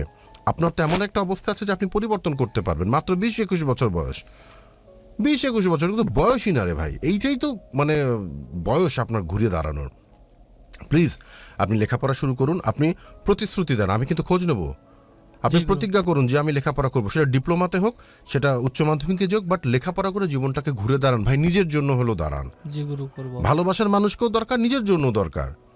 আপনি কি চাবেন যে আপনাকে অপমান করুক কেউ, আপনাকে ছোট করুক কেউ? তাই না? প্লিজ লেখাপড়া করুন। ব্যবসা যেহেতু করছেন, আমি দোয়া করি যে আপনার বিজনেসটা আপনার আরো শক্তিশালী খুঁটি হিসেবে আপনার কাছে থাকুক। কারণ আপনি দেখবেন, আপনি যখন আবার নতুন করে লেখাপড়া শুরু করছেন, তারা অনেকেই বেকার, কিন্তু আপনি নিজের বিজনেস করছেন। তো এটা কত বড় একটা প্রাপ্তি যে আপনার নিজস্ব ব্যবসা আছে, সেই সাথে আপনি নতুন করে আবার লেখাপড়া শুরু করছেন, ব্যবসাটাকে আরো উঁচুতে নিয়ে যাওয়ার জন্য, জীবনটাকে আরো উঁচুতে নিয়ে যাওয়ার জন্য। যখন আপনি উঁচুতে যাবেন, ভালোবাসাও আস্তে আস্তে উঁচুতে যাবে, তখনই আপনাদের দুজনের ব্যালেন্স হবে। এখন যেই অবস্থায় আছেন, ব্যালেন্স নাই। কিন্তু আমি বলি, আমাদের জীবনটা তখনই সুন্দর থাকে কিংবা সুন্দর হয় যখন সবকিছুর চেক অ্যান্ড ব্যালেন্স হয়। আমাদের যে পারিবারিক বেড়ে ওঠা, সেখানে যদি এভাবে থাকে, আপনার স্ত্রী একটা সময় যাওয়ার পর আপনার থেকে অনেক শিক্ষিত হয়ে যাবে, তখন আপনিই একসময় মানসিক দ্বন্দ্বে ভুগবেন যে আমার স্ত্রী আজকে এত শিক্ষিত, ও এখানে যাচ্ছে, ওকে সবাই সালাম দেয়, এটা করে ওটা করে, আর আমাকে তোকে পাত্তা দেয় না। এই জিনিসগুলো তখন বুঝবেন, আর যখন বুঝবেন তখন দিন শেষ হয়ে যাবে। তাই আপনাকে ভালো বুদ্ধি দিচ্ছি, বিনা পয়সায় দিচ্ছি। ওই যে অফিয়ারে বলছিলাম যাওয়ার সময় খুশি হয়ে কিছু দিয়ে যায়।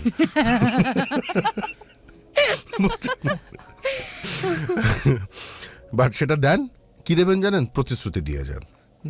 প্রতিশ্রুতি দিয়ে যান যে হ্যাঁ গুরু, আমি লেখাপড়া শুরু করবো। তাহলে আমি এই অনুষ্ঠান জীবনে যদি করতে নাও পারি, আল্লাহ যদি এমন হয় যে কালকে আমাকে দুনিয়া থেকে নিয়ে নিল, হতেই পারে, পৃথিবীতে কে কবে দুনিয়া থেকে চলে যায় কেউ জানে না, বাট আমি শান্তি পাবো যে একটা মানুষের জীবনও পরিবর্তন করতে পারলে পেরেছি এই অনুষ্ঠান দ্বারা। পৃথিবীতে আসছি, প্রত্যেকটা মানুষ তার কর্ম নিয়ে আসে। আমার কর্মটাই হয়তো এইটা, আমাকে হয়তো উপর আল্লাহ তৈরি করেছে আপনাদের মতো কিছু মানুষদের বুঝিয়ে কিছু করার জন্য। কারণ আমি নিজে যখন মাঝে মাঝে মানে ভাবি যে আমি তো আসলে অন্য কিছু আমি ভাবতে পারি না, মানে অন্য জেনারেল লাইন নিয়ে লেখাপড়া কিংবা এগুলো আমার হয় না। আমি সবসময় যে লেখালেখি, গল্প, কবিতা, সাহিত্য, মানে আমার গল্পের ভিতর দিয়ে আমি সবসময় কিছু তুলে ধরতে চাই, আমার লেখার ভিতর দিয়ে আমি হয়তো কিছু তুলে ধরতে, আমার প্রসেসটা ওইটা। সৃষ্টিকর্তা হয়তো আমাকে ওই কারণেই তৈরি করেছে যে আমার গল্প দিয়ে, আমার অনুষ্ঠান দিয়ে, আমার কবিতা দিয়ে কিংবা আমার কোনো একটা সৃষ্টি দিয়ে আমি কোনো কিছু পরিবর্তন করব। আমার ভালো লাগবে যে আমি একটা মানুষের জীবনও পরিবর্তন করতে পারলে হয়তো করেছি, এবং সেটা মাহবুব। জি গুরু। প্লিজ জীবনটাকে ঘুরে দাঁড়ান ভাই। আপনি অনেক ছোট, আপনি আমার ছোট ভাইয়ের থেকেও অনেক ছোট। জীবনটাকে ঘুরে দাঁড়ান, নাহলে আমার বয়সে যখন আসবেন, আমার বয়স খুব বেশি না, বাট তারপরও আমাদের বয়সে যখন আসবেন তখন চারিদিকে তাকালে মানে দেখবেন যে খেয়ে হারিয়ে ফেলছেন, যেটা আমরা এখন পাই মাঝে মাঝে। কারণ এত ডাইনামিক যুগ, চারপাশে এত ব্রিলিয়ান্ট ছেলে পেলে যে ওদের সাথে টেক্কা দেওয়াটা ভেরি টাফ। বললাম না, এখন 8-9 ছেলেপেলে বিজনেস করে, 8-9 ছেলেপেলে ডিজিটাল কাজ করে, 8-9 ছেলেপেলে গ্রাফিক্সের কাজ করে, তারা রোবট তৈরি করছে, তারা এইটা তৈরি করছে। সো কোথায় চলে গেছে? সো নিজেকেও সেই জায়গায় নিন। উপর আল্লাহ আপনাকে সেই ক্ষমতা দিয়েছে, সেই সুযোগটা দিয়েছে। এই অনুষ্ঠানটা হয়তো তার আজকে একটা মাধ্যম, যে আপনাকে হয়তো উপর আল্লাহ এই দিন পর্যন্ত নিয়ে এসছে অনুষ্ঠানের মাধ্যমে, যে এতদিন যে আপনার বাবা মা লোকজন বলে যা বোঝাতে পারেনি, হয়তো আজকে অনুষ্ঠান থেকে, আমার কথা থেকে হয়তো আপনি সেটা বুঝতে পারবেন। আর যদি না বুঝেন তাহলে উপর আল্লাহ অনুষ্ঠান শেষ হবে, গাড়ি দিয়ে আপনাকে বাড়িতে পৌঁছে দেবো। আল্লাহ হাফেজ। 3 বছর পর, 5 বছর পর ফোন দিয়েও লাভ হবে না, কিচ্ছু লাভ হবে না, তখন আমি আপনাকে চিনবই না হয়তো।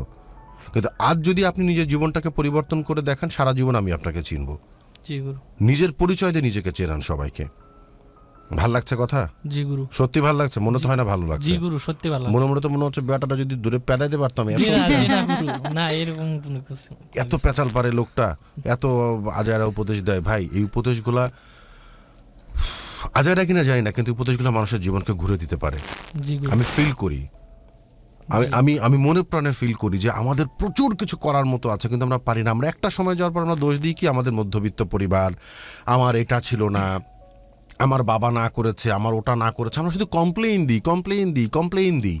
সমাজকে দোষারোপ করি, পরিবারকে দোষারোপ করি, নিজেকে কিন্তু কখনো দোষারোপ করি না যে না আমি তো পারতাম। ওই মুহূর্তে যদি আমাকে তো ওই লোকটা উপদেশ দিয়েছিল, ওই লোকটা তো আমাকে বলেছিল, আমি তো শুনি না, আমি শুনলে তো আজকে হতো। তাই 20 বছর পর, 15 বছর পর, জীবনটা সময়টা চলে যাবার পর হায় হতাশ করে লাভ নেই। জি, আমার মনে হয় যে আপনার যদি বিবেক বুদ্ধি থাকে, আমার কথাগুলো আপনি বুঝতে পারছেন, এবং আমার কথা যদি আপনি শুনেন, আপনার জীবনে উপকার ছাড়া অপকার হবে না। মানবেন? জি গুরু। সত্যি তো? ইনশাআল্লাহ সত্যি? জি সত্যি। গুড। বাকিটা উপর আল্লাহ জানে। আপনার ভালোর জন্যই বলছি, মানলে মানবেন, না মানলে মানবেন না, এটা টোটালটা আপনার বিষয়। এবং আমি সব শ্রোতাদেরও বলি যে আপনার গল্প শুনে যদি কেউ শিখতে চাইলে শিখবে, না শিখলে শিখবে না, আমার কিন্তু কোনো উপকার হবে না। কেউ যদি শিখে তার জীবনকে পরিবর্তন করে, কিংবা আপনি যদি আপনার জীবনকে পরিবর্তন করেন, আমার কিন্তু কোনো উপকার নেই। আমার উপকার কি? আমার শান্তি, আমার স্বস্তি। এটাই আমার জীবনের সবচেয়ে বড় শান্তি, যে আমার কথা শুনে একটা মানুষ হলো তার জীবনকে পরিবর্তন করতে পেরেছে, সে ভালো আছে, হয়তো তার পেছনের একটু হলেও আমার অবদান আছে। ওটা আমার ভাবতে ভালো লাগবে। সে স্বীকার করবেও না হয়তো, দুঃখ নেই। এরকম অনেক ইতিহাস আছে যে আমার মাধ্যমে অনেক মানুষ অনেক দূরে অনেক কিছু করেছে, স্বীকারও করে না, দুঃখ নেই। আমি তো মজা পাই, আমি তো শান্তি পাই। সে অনেক ভালো আছে, এটা দেখলে আমার অনেক ভালো লাগে। এটা একটা অন্যরকম শান্তি, এটা সবাই ফিল করতে পারে না। তো আপনি ভালো থাকুন, আপনার ভালোবাসা জানি পূর্ণতা পায়, মানে এই পূর্ণতাকে দরকার নাই, মানে আপনার ভালোবাসা জানি পূর্ণতা পায় সেই দোয়া করি। কিন্তু আপনার ভালোবাসাকে যদি আপনি জয় করতে চান সত্যিকার অর্থে, যে চীনাবাদাম খেয়ে ভালোবাসা না, সত্যিকার অর্থে আপনার ভালোবাসার মানুষটাকে সংসার করতে চান, সম্মান নিয়ে থাকতে চান, সবাইকে নিয়ে ভালো থাকতে চান, তাহলে আপনাকে ঘুরে দাঁড়ানোটা অনেক জরুরি। আজকে যদি আপনি নিজে কিছু করেন এবং সেটা যদি আপনার ভালোবাসার মানুষের জন্য, আপনার বাবা মাই কালকে বলবে যেই মেয়েটাকে আমরা সহ্য করি নাই, যেই মেয়েটার থেকে মাহবুবকে দূরে সরাতে চেয়েছি, সেই মেয়েটার কারণেই আজকে মাহবুব জীবন আজকে এত দূর আছে, এ তো আমাদের ঘরের লক্ষ্মী, জি গুরু, এই কথাটাই বলবে, তাহলে দেখেন আপনার ভালোবাসার মানুষটাও কিন্তু পরিবর্তন হয়ে গেল সবার কাছে। সবাইকে নিয়ে বাস করার মাঝখানে একটা আনন্দ আছে। চেষ্টা করেন, সবসময় হয় না, সবসময় হয় না, এটাও সত্য। চেষ্টা করতে তো সমস্যা নেই, চেষ্টা করি, তারপর না হলেও তো একটা বিষয় থাকবে যে চেষ্টা করেছি, হয়নি। তাই নিজেকে অনেক বেশি গঠনমূলকভাবে তৈরি করুন, অনেক সুন্দরভাবে তৈরি করুন, তাহলেই আপনার ভালোবাসার জয় হবে। আজকে আপনি যে গল্প নিয়ে এসেছেন, আপনাকে যে গল্প শোনানোর জন্য আমন্ত্রণ জানিয়েছি, এই কারণেই আমি জানিয়েছি যে আমার হাতে কিছুটা হলেও ক্ষমতা আছে, চেষ্টা করার ক্ষমতা আছে, অন্তত বলবো ক্ষমতা আছে, বলবো না সব ক্ষমতা তো উপর আল্লাহর, কিন্তু চেষ্টা করার ক্ষমতা আছে যে আপনাকে আমি বোঝাতে পারি, আপনার জীবনটাকে একটা ফ্রেমে দেখাতে পারি যে এই দেখেন আপনার জীবন, আপনি দেখছেন, যদি মনে হয় যে না আসলেই তো আমার জীবনটা এর থেকে ভালো হতে পারে, সেই চেষ্টাটার জন্য আপনাকে মূলত আমি ডেকে নিয়ে আসছি আজকে। এবং আপনারটা শুনে যদি আর 10 জন মানুষ পরিবর্তিত হয়, আপনার মতো যারা বয়সী বাস করছে, সেই ছোট ছোট ছোট ভাই বোনেরা যদি পরিবর্তিত হয়, জীবনটাকে বুঝতে পারে, তাহলেই ভালোবাসার জয় হবে। ভালোবাসাকে জয় করতে গেলে ভালোবাসার মতো যোগ্যতা অর্জন করতে হবে জয় করার জন্য, তারপরে ভালোবাসেন। ক্লিয়ার মাহবুব? জি গুরু, খুব ভালো লাগলো আপনার সাথে কথা বলতে পেরে, অনেক কথা বলতে পেরেছি আজ, অনেক কথা বের হয়ে আসছে আজ, যেগুলো হয়তো আপনার গল্পটা না আসলে বলতে পারতাম না। ভালো থাকবেন। বিদায়বেলা যদি শ্রোতাদের উদ্দেশ্যে কিছু বলতে চান। লিসেনারদের উদ্দেশ্যে বলতেছি, ভাই আপনারা কেউ আমার মতো এই ধরনের ভুল করেন না, তাহলে ভাই সবার লাইফে আমার মতো হয়ে যাবে। আমি চাই আমার মতো কেউ না হোক। আপনিও ভুল করেননি, আপনার কাছে সুযোগ আছে, সেটা বলেন। জি, আমি ভুল করেছি, কিন্তু আমি প্রতিজ্ঞা করছি যে আমি প্রতিজ্ঞা করছি যে আমি এই ভুলটা শুধরে নেব ইনশাআল্লাহ, যদি আল্লাহ আমারে তৌফিক দান করেন। অবশ্যই। আপনি কবে খোঁজ নেবেন ভর্তি হওয়ার জন্য বলেন, আমি ফোন দিয়ে জিজ্ঞেস করব। জি গুরু, আমি আজকে কি বার? আজকে বৃহস্পতিবার, মানে শুক্রবার পড়ে গেছে। আপনি রোববারে আপনি খোঁজ নেবেন গাজীপুরের আশপাশে এরকম কোনো কিছু আছে কিনা। যে এবং এখন ইন্টারনেটের দুনিয়ায় সবকিছু গুগলে সার্চ দিলে গুগল আঙ্কেল সব বলে দেবে যে কোথায় কি আছে না আছে। আর যদি তাও না হয়, আমি আপনাকে সহযোগিতা করবো, কিন্তু আপনি লেখাপড়া করেন আবার ভাই। জি গুরু, ইনশাআল্লাহ। যদি আপনি কোনো জায়গায় খোঁজ না পান, জাস্ট আপনি আমাকে নক করবেন, আমার নাম্বার তো আছে, আমাকে নক করবেন যে গুরু আমি তথ্য পাচ্ছি না, আমি আপনাকে লেখাপড়ার এই তথ্য সংগ্রহ করে দিতে সহযোগিতা করব। বাট ভাই শুরু করেন আবার, সময় আছে, সময় আছে। আমার খুব ভালো লাগছে জানেন আপনার সাথে কথা বলতে পেরে, যে আমি এমন একটা মানুষের সাথে কথা বলছি যেই মানুষটা ভুল করেছে কিন্তু তার সময় আছে জিনিসটাকে শুধরানোর। আমাদের জীবনটা অনেকেরই এরকম আছে যার সময় নেই, অনেকেরই আমাদের জীবনটা আছে যে আমরা চাই কিন্তু আর সময় নেই, শেষ, সময়টা অনেক দূর পার করে ফেলেছে, এখন আর ফিরে যাবার সময় নেই। তো যা করেছে এই ভুলকে নিয়েই আমাদের চলতে হবে, কিন্তু আপনার তো সময় আছে, উপর আল্লাহ আপনাকে সেই সুযোগ দিয়েছে, তো প্লিজ ব্যবহার করেন ভাই, খুব ভালো লাগবে জানতে পারলে। ব্যবহার করেন, ইনশাআল্লাহ আমি করব। আপনার ভালোবাসার প্রতি শ্রদ্ধা থাকলো, শুভকামনা থাকলো, আপনার ভালোবাসার মানুষটাও যেন আপনাকে বুঝতে পারে, আপনাকে ভালোবাসা সারা জীবন আগলে রাখতে পারে, এবং দুজনের ভালোবাসাটা নিয়ে চমৎকার থাকে। যে স্যাক্রিফাইসটা করেছেন, যে তেরামিটা করেছেন, যে রাগ করেছেন, সে রাগের দিন শেষে ফলাফলটা যেন ভালো হয়। যদি আমার কথাগুলো মানেন, আপনার ভালোবাসার মানুষটা যদি এই মুহূর্তে শুনে থাকে, সেও আপনাকে গুরু সে শুনছে না, কারণ আমি বলি নাই, কারণ বললে সমস্যা, মানে কেউ না কেউ তো শুনছে। সবাই সবার ভালোবাসার মানুষকে রেসপেক্ট করুক, তাকে সাহস দিক, এবং ভুলগুলোকে শক্তি হিসাবে কাজে ব্যবহার করতে চাক, যেন ভুলগুলো শুধরে আবার ঘুরে দাঁড়াতে পারে। এটাই ভালোবাসা। জি ভালো থাকবেন। জি ইনশাআল্লাহ। গুরু, আমরা একটা গানে যেতে পারি? আমরা গানে যাই, অনেক দোয়া থাকলো, এবং আমি আশা করছি আজকে থেকে বছর দুয়েক পর আপনার স্ত্রীকে নিয়ে আমরা এই অনুষ্ঠানটা আবার করবো, এবং তখন আমি দেখবো যে আপনি লেখাপড়া শেষ করেছেন এবং আপনার স্ত্রী আপনার পাশে বসে আছে, সেই আশাটা আমি করছি ইনশাআল্লাহ। ঠিক আছে, আপনার সাথে দেখা হবে 2021-এ। জি গুরু, ইনশাআল্লাহ। দর্শক, আমরা শ্রোতা বন্ধুরা, আমরা এখন একটা ছোট্ট গানে চলে যেতে পারি। গানের ওপারে কিন্তু আবারও ফিরে আসি, সে পর্যন্ত কোথাও যাবে না, সাথে থাকুন, শুনতে থাকুন ঢাকা FM 90.4। তো জানাচ্ছি ভালোবাসার বাংলাদেশে শুনছেন ঢাকা FM 90.4, পূর্ণতা আছি সাথে। ঘড়িতে কিন্তু রাত 1:24, অনেকটা রাত হয়ে গেল, তাই না? এখন ঠিক এই মোমেন্টেই কিন্তু একটা ঘোষণা দেওয়ার আছে। আচ্ছা, ঘোষণা শব্দটা কেমন না, মানে খুব ভারী ভারী শোনাচ্ছে। আচ্ছা, জাস্ট অ্যান অ্যানাউন্সমেন্ট, সেটা হচ্ছে যে যদি কথা বলার থাকে আমাদের সাথে, যদি চান আমরা আপনাকে কল করব, তাহলে এক্ষুনি আপনার নাম্বারটা আমাদেরকে পাঠিয়ে দিতে পারেন। তাহলে এখান থেকে কল চলে যাবে আপনার মুঠোফোন থেকে। কাজটি করতে হবে, আপনার মোবাইলের মেসেজ অপশনে যাবেন, যে টাইপ করবেন আপনার নাম স্পেস আপনার লোকেশন স্পেস আপনার মোবাইল নাম্বার, লিখে পাঠিয়ে দিবেন 16260 এই নাম্বারে। আবারও বলছি, মোবাইলের মেসেজ অপশনে গিয়ে টাইপ করুন আপনার নাম স্পেস আপনার লোকেশন স্পেস আপনার মোবাইল নাম্বার, যেটাকে আমরা কল করবো, এবং সেটি পাঠিয়ে দিবেন আমাদেরকে 16260 এই নাম্বারে। কিছুক্ষণের মধ্যেই আমরা আপনাদেরকে কল করা শুরু করব, এবং আজকের এই আয়োজনে কে কার কী বলার আছে সেটা শুনবো। গুরু আপনাদের সাথে কথা বলবেন। এখন আরেকটি গানে তো যাবো, যেতে ইচ্ছা করছে, তাই না? যাই, গানের ওপারে আবারও দেখা হচ্ছে।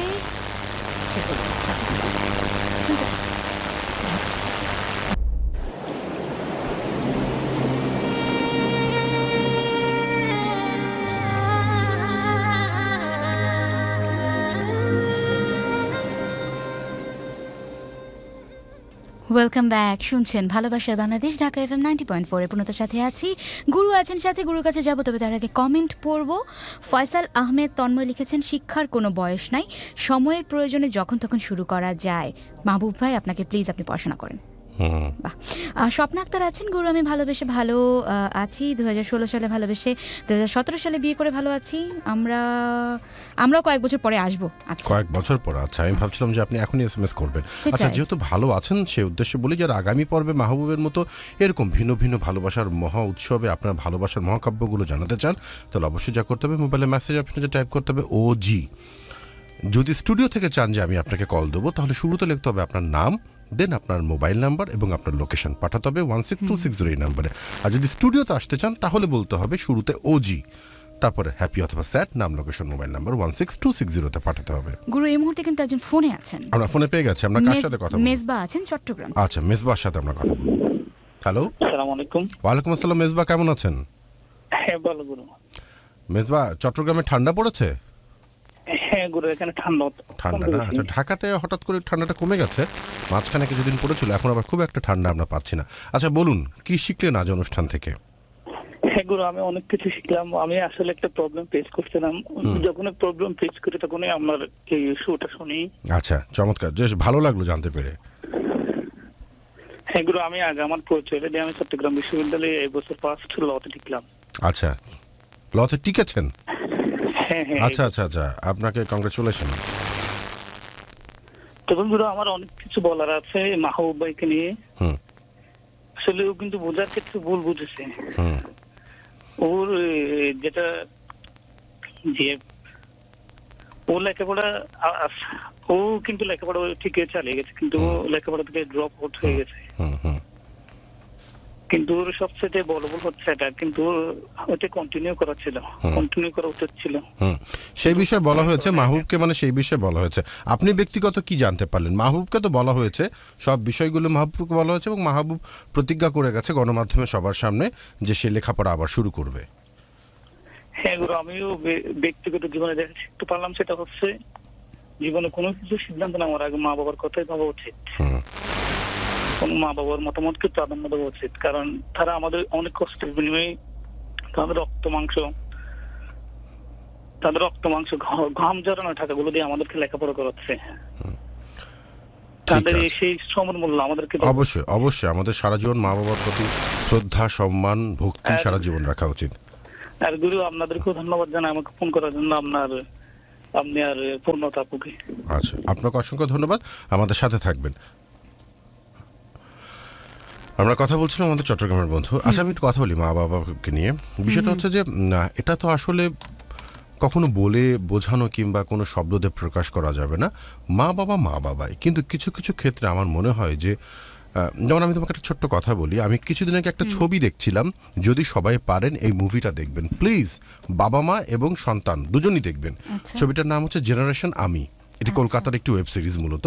আচ্ছা, এখানে দেখানো হয়েছে যে জেনারেশনের সাথে জেনারেশনের যে পার্থক্য, মানে বাবা একটা সময় গান গাইতো, পরবর্তীতে সে গান ছেড়ে দিয়ে চাকরি করে এবং চাকরি থেকে তার ডিমোশন হয়, কারণ যেহেতু সে বয়স হয়ে গেছে, সে কম্পিউটারের যুগের জন্য উপযুক্তি না, কিন্তু বাবা এই বিষয়টিকে গোপন করে যায় এবং সন্তানকে সবসময় তার ইচ্ছা মতো চালাতে চায়। মানে যে লেখাপড়া করো, লেখাপড়ার বাইরে আর কিছু থাকতে পারে না, কিন্তু সন্তানের লেখাপড়ার প্রতি যতটা নেশা, গানের প্রতি তার ততটা নেশা। সে গান লিখতে পছন্দ করে, কবিতা লিখতে পছন্দ করে, এবং তার একটা বোন আসে, যে বোনটা হচ্ছে একইভাবে বাবা মায়ের ভেতরে ডিভোর্সের কারণে এবং বাবা মায়ের ভেতরে গ্যাপের কারণে মেয়েটা ব্রোকেন ফ্যামিলির হয়েছে এবং একটা পর্যায়ে মেয়েটা সুইসাইড করে। মানে আমি এই মুভিটা কেন দেখতে বলছি, ওখানে শেষের দিকে একটা ডায়লগ ছিল, সন্তান বলে বাবা মাকে, মানে আল্লাহ মাফ করুক এবং আমার শ্রোতারা মাফ করুক, মানে বাবা এক পর্যায়ে বলছে, হ্যাঁ তোমাকে জন্ম দিয়েছে, তোমাকে বড় করেছে, এটা করেছে, ওটা করেছে, এবং এটা আমাদের প্রতিদিনের জীবনে কথা আমাদেরও শুনতে হয়। ছেলেটা পক্ষান্তরে ডায়লগটা দেয়, শুনো, মানে এটা ভয়ঙ্কর ডায়লগ। আমি শুধু ভেবেছি যে এই ডায়লগটা যিনি লিখেছেন মানে কতটা সাহস নিয়ে লিখেছেন। ছেলেটা ডায়লগ দেয়, তোমরা আমাকে জন্ম দিয়েছ, তার অন্যতম কারণ ছিল তোমরা নিজেরাও বাবা মা হবা, শুধু আমাদের জন্যই তোমরা আনোনি, আমরা উপর থেকে তোমাদের কাছ থেকে বারবার বলিনি যে আমাকে নিয়ে আসো, তোমরা বিয়ে করেছো, তোমরা বাবা মা হবা, বাবা মার স্বাদ নিবা, সেই সম্পর্কটার জন্য আমাদের জন্ম দিয়েছ এবং আমাদের যে বড় করছো এটা প্রকৃতির নিয়ম, সব বাবা মাই সন্তানকে এভাবে বড় করে আনে। তুমি কি মিনিং বুঝতে পেরেছো?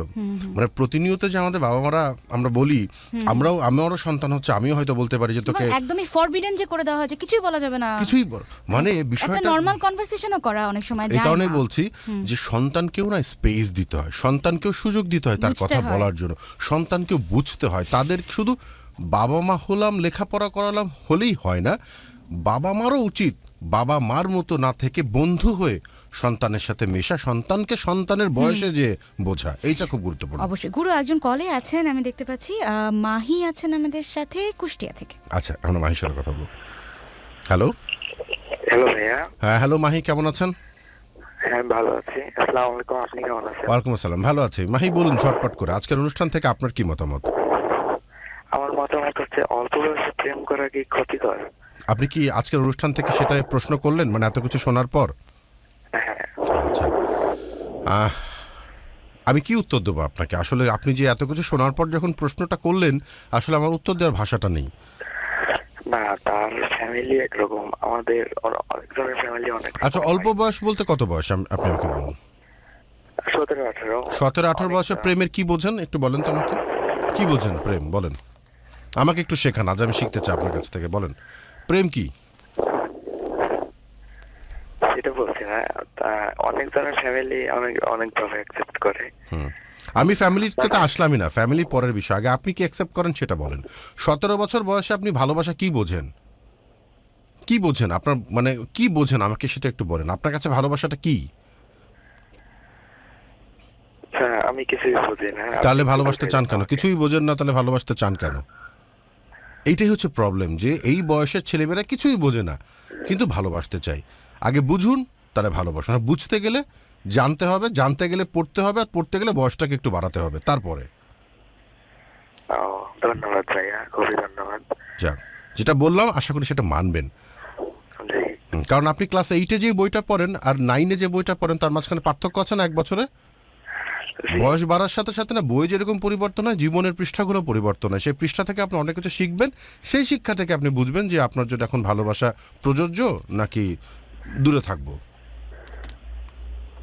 ঠিক আছে, ধন্যবাদ। ওকে, ভালো থাকবেন মাহি। বাহ। বয়সটা নিয়ে সবারই খুব কনফিউশন না, আসলে ভালোবাসা বুঝতে পারাটা একটা কেমন, বয়সটা না, সমস্যাটা হচ্ছে কি, আমি তোমাকে বলি, যুগটা যেমন পাল্টে গেছে, যুগ পাল্টানোর সাথে সাথে অনেক কিছু খারাপও হয়েছে। একটা সময় ছিল যখন হচ্ছে আমাদের মা বাবাদের কাছ থেকে শুনতাম যে তারা তাদের ভালোবাসার মানুষকে 1 মাস 2 মাস পর পর দেখতো, এবং সেটা খুব কষ্টকর। অনেকটা নদীর এপারে আমি, নদীর ওপারে তুমি, মাঝখানে নদী বয়ে বয়ে যায়, এরকম গান আছে না? তো ওরকম হতো যে চিঠি দিত, 1 মাইল মানে হেঁটে যে চিঠি দেওয়া লাগতো, কিংবা একটুখানি দেখার জন্য, মানে কত রকম অভিনব ছিল। তারপরে যুগ পাল্টে গেছে, টেলিফোন এসছে, তখন কি থাকতো, টেলিফোনে একরকম ভালোবাসা হতো, এরপর মোবাইলে আসলো, এখন তো ফেসবুক চলে আসছে, আরও সামনে কত কিছু যাবে টেকনোলজিতে, সেগুলো দেখা যাবে। সময়ের কারণে, টেকনোলজিক্যাল ডেভেলপমেন্টের কারণে আমরা খুব সহজে অনেক কিছু করতে পারি, যে কারণে ভালোবাসাটাকে আমরা খুব সহজ মনে করে ফেলেছি। চাইলেই ভালোবাসা পাওয়া যায়, এটা আবার কি, আমি চাইলাম ভালোবাসলাম, থাকবে না, চলে যাবে, কালকার একটা ভালোবাসবো, সো হোয়াট। এই যে সো হোয়াট, মানে এত বেশি সহজলভ্য, এত বেশি সহজলভ্য হয়ে গেছে যে ভালোবাসাটার ডেপথ বোঝার ক্ষমতা আমাদের নেই। সো এই কারণে বয়সটা দরকার, একটু শিক্ষা দরকার জীবনে, সবকিছুর জন্য একটা লার্নিং প্রসেস আছে, একটা পিরিয়ডও আছে অবশ্যই। শুভ মহন্ত লিখেছেন, ভাইয়া আপু এটা কি original page? Yes, definitely facebook.com/ilovedhakafm এটি অরিজিনাল পেজ। মহিউদ্দিন আহমেদ লিখেছেন, আপনার কথা শুনে চোখ খুলেছে কিনা জানি না, কিন্তু মন ঠিকই খুলেছে। ধন্যবাদ। ওকে, গুরু কলে আছেন একজন, আমরা এখন কথা বলবো তাবাসসুম খুলনা থেকে। আচ্ছা, তাবাসসুমের সাথে। হ্যালো, আসসালামু আলাইকুম। ওয়ালাইকুম আসসালাম। তাবাসসুম কেমন আছেন? হ্যাঁ, আমি ভালো আছি। আজকে আমার প্রথম এফএম শোনা। আচ্ছা, প্রথম শোনা। প্রথম দিনই এরকম ঝাড়িদায়ক একটি পর্ব আপনি শুনছেন। ঝাড়ি দেওয়ার বলতে এরকম কোন একটা ভুল আমি লাইফে করছিলাম, আচ্ছা। আর সেই কারণে হয়তো আজকে আমার আম্মুর বার্থডে ছিল, মানে আজকে বলতে 17 জানুয়ারি। আচ্ছা আচ্ছা। তো প্রথমবার যে আমি তাকে উইশ করতে পারিনি, কারণ আমার মনে হয়েছিল যে সেই যোগ্যতাটুকু আমি হারাই ফেলছি। সামনে আমার এসএসসি পরীক্ষা, তো যে ডিপ্রেশনে আমি ঢুকে গেছিলাম, আমার মনে হয় যে আপনার কথা বা আজকের এই এপিসোডটা শোনার পর থেকে আমি নিজের ভিতরে একটা জোর পেলাম নতুন করে। যাক, আমার অনেক ভালো লাগলো, আমার অনেক ভালো লাগলো যে আপনি ডিপ্রেশন থেকে যে আমার কথা আপনাকে কিছুটা হলেও বাঁচার আশা দিয়েছে, এটা আমাকে অনেক বেশি ভালো কাজ করতে, আপনাদের সাথে থাকার জন্য স্পৃহা যোগালো। অনেক ভালো লাগলো। আমরা লাইনটি আবার দিই, কারণ আমার বোনটির সাথে কথা বলা প্রয়োজন। আমরা সেই মাঝখানে কিছু কমেন্টস পড়ি। মহিউদ্দিন আহমেদ লিখেছেন, আপনার কথাগুলো শুনে মন ভরে গেছে। সাথে আছেন মোহাম্মদ অপু রায়হান, এই প্রোগ্রাম থেকে আমি এত পরিমাণ শিক্ষা পেয়েছি যে অন্য কোনো প্রোগ্রাম থেকে পাইনি। চমৎকার, ভালো লাগলো। শিরু আক্তার লিখেছেন, গুরু আসসালামু আলাইকুম। ওয়ালাইকুম আসসালাম। আপনার অ্যাডভাইসগুলো অনেক ভালো লাগলো, এই প্রোগ্রাম থেকে অনেক কিছু শিখেছি। Thank you. সাগর দেলোয়ার আছেন, গুরু আপনি কেমন আছেন? আমি এফএমটা অনেকদিন থেকে শুনি, আপনাদের 4টা অনুষ্ঠান শুনেছি, কিন্তু আরগুলো শুনি না, কারণ অন্যরা বাংলা বলতে বলতে ইংলিশ বলে, এটা আমার ভালো লাগে না। আপনাদের কথা আমার ভালো লাগে। বাহ, ভালো লাগলো শুনে।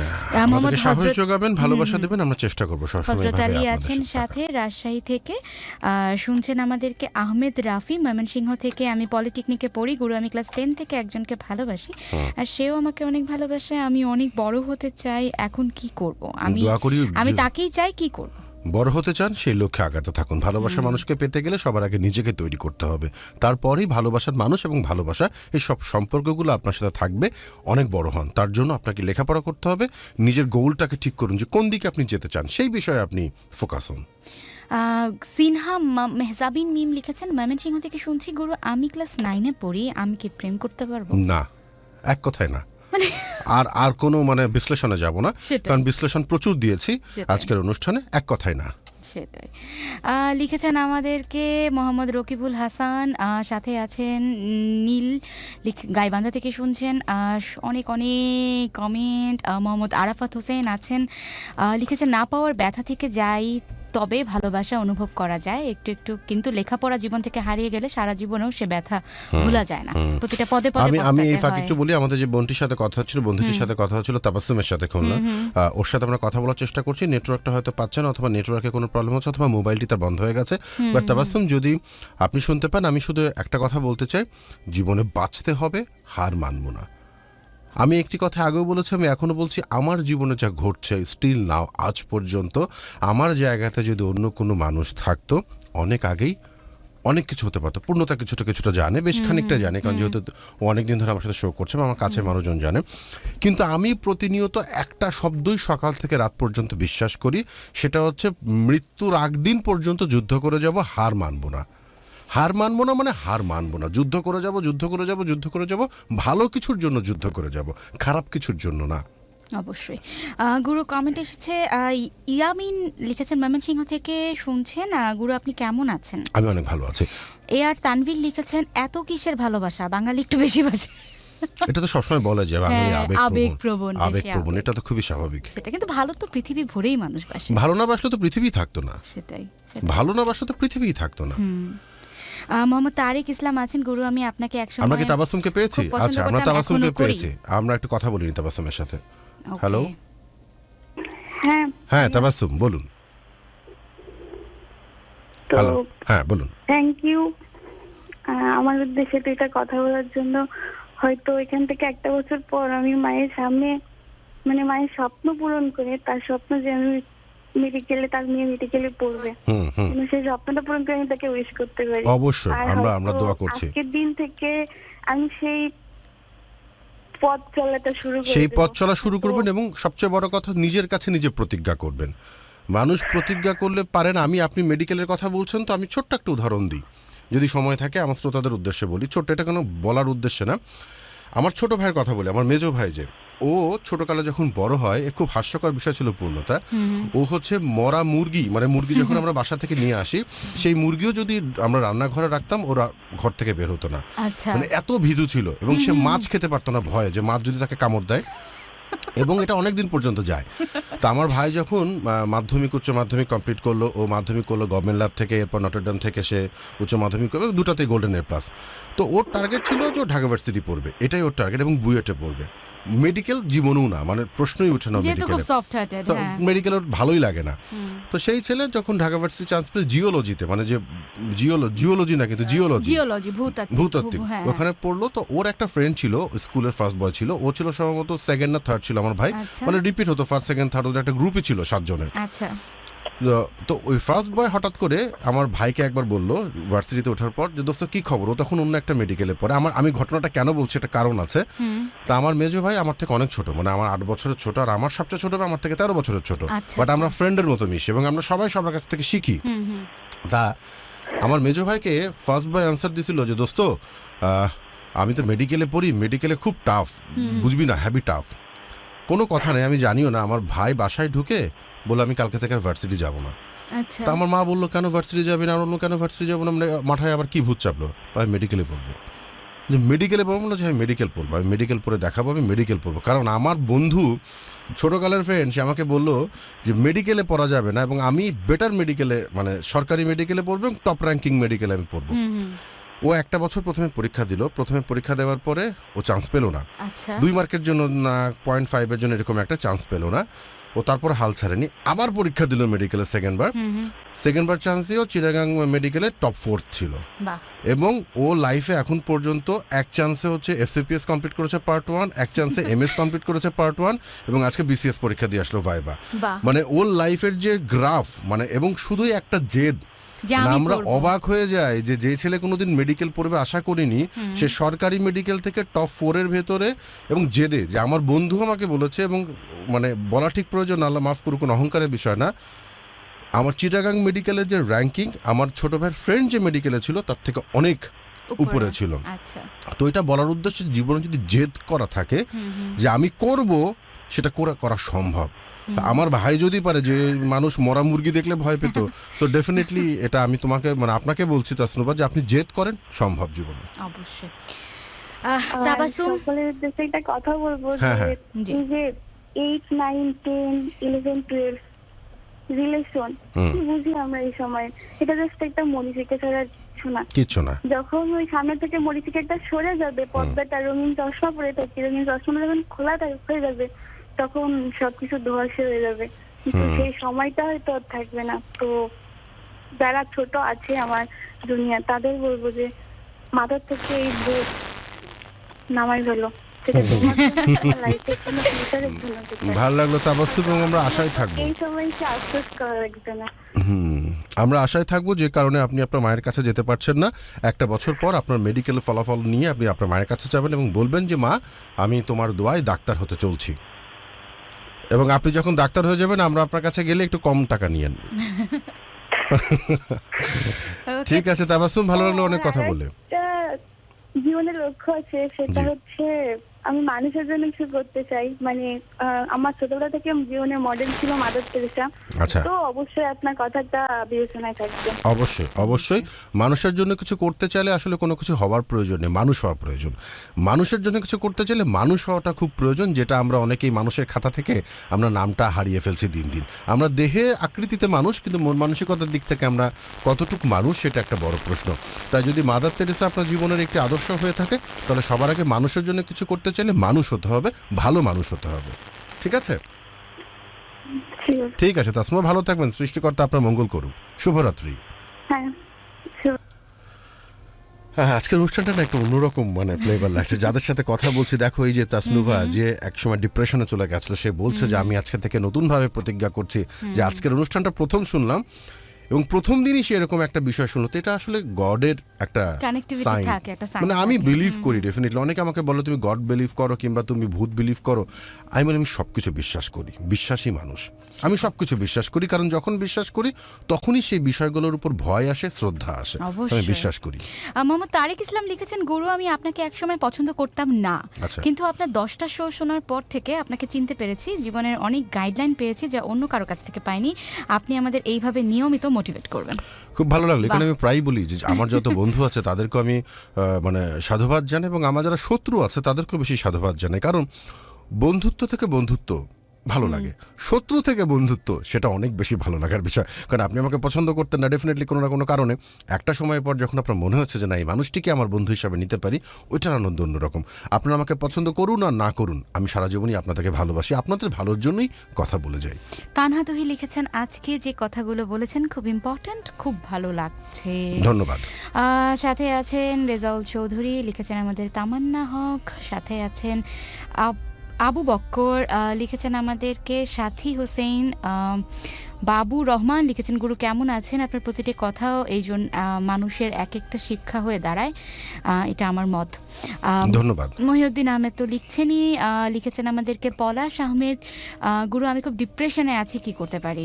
ডিপ্রেশন থেকে বের হতে গেলে সবার আগে ভাবতে হবে আমি জীবনে কিছু করতে চাই, আমি ভালো থাকতে চাই। দেখুন, ভালো থাকার সবচেয়ে বড় উপায় হচ্ছে আমি ভালো থাকতে চাই, এটা বিশ্বাস করা। অনেকেই বলে যে কি করে ভালো থাকতে পারে, ওই যে বললাম যে আমার জীবনে বর্তমান সময় যা ঘটছে সেই সময় হয়তো আমি ভালো থাকতে নাও পারতাম, কিন্তু আমি বিলিভ করি ভালো থাকতে গেলে প্রথম হচ্ছে আমাকে বিলিভ করতে হবে আমি ভালো থাকতে চাই।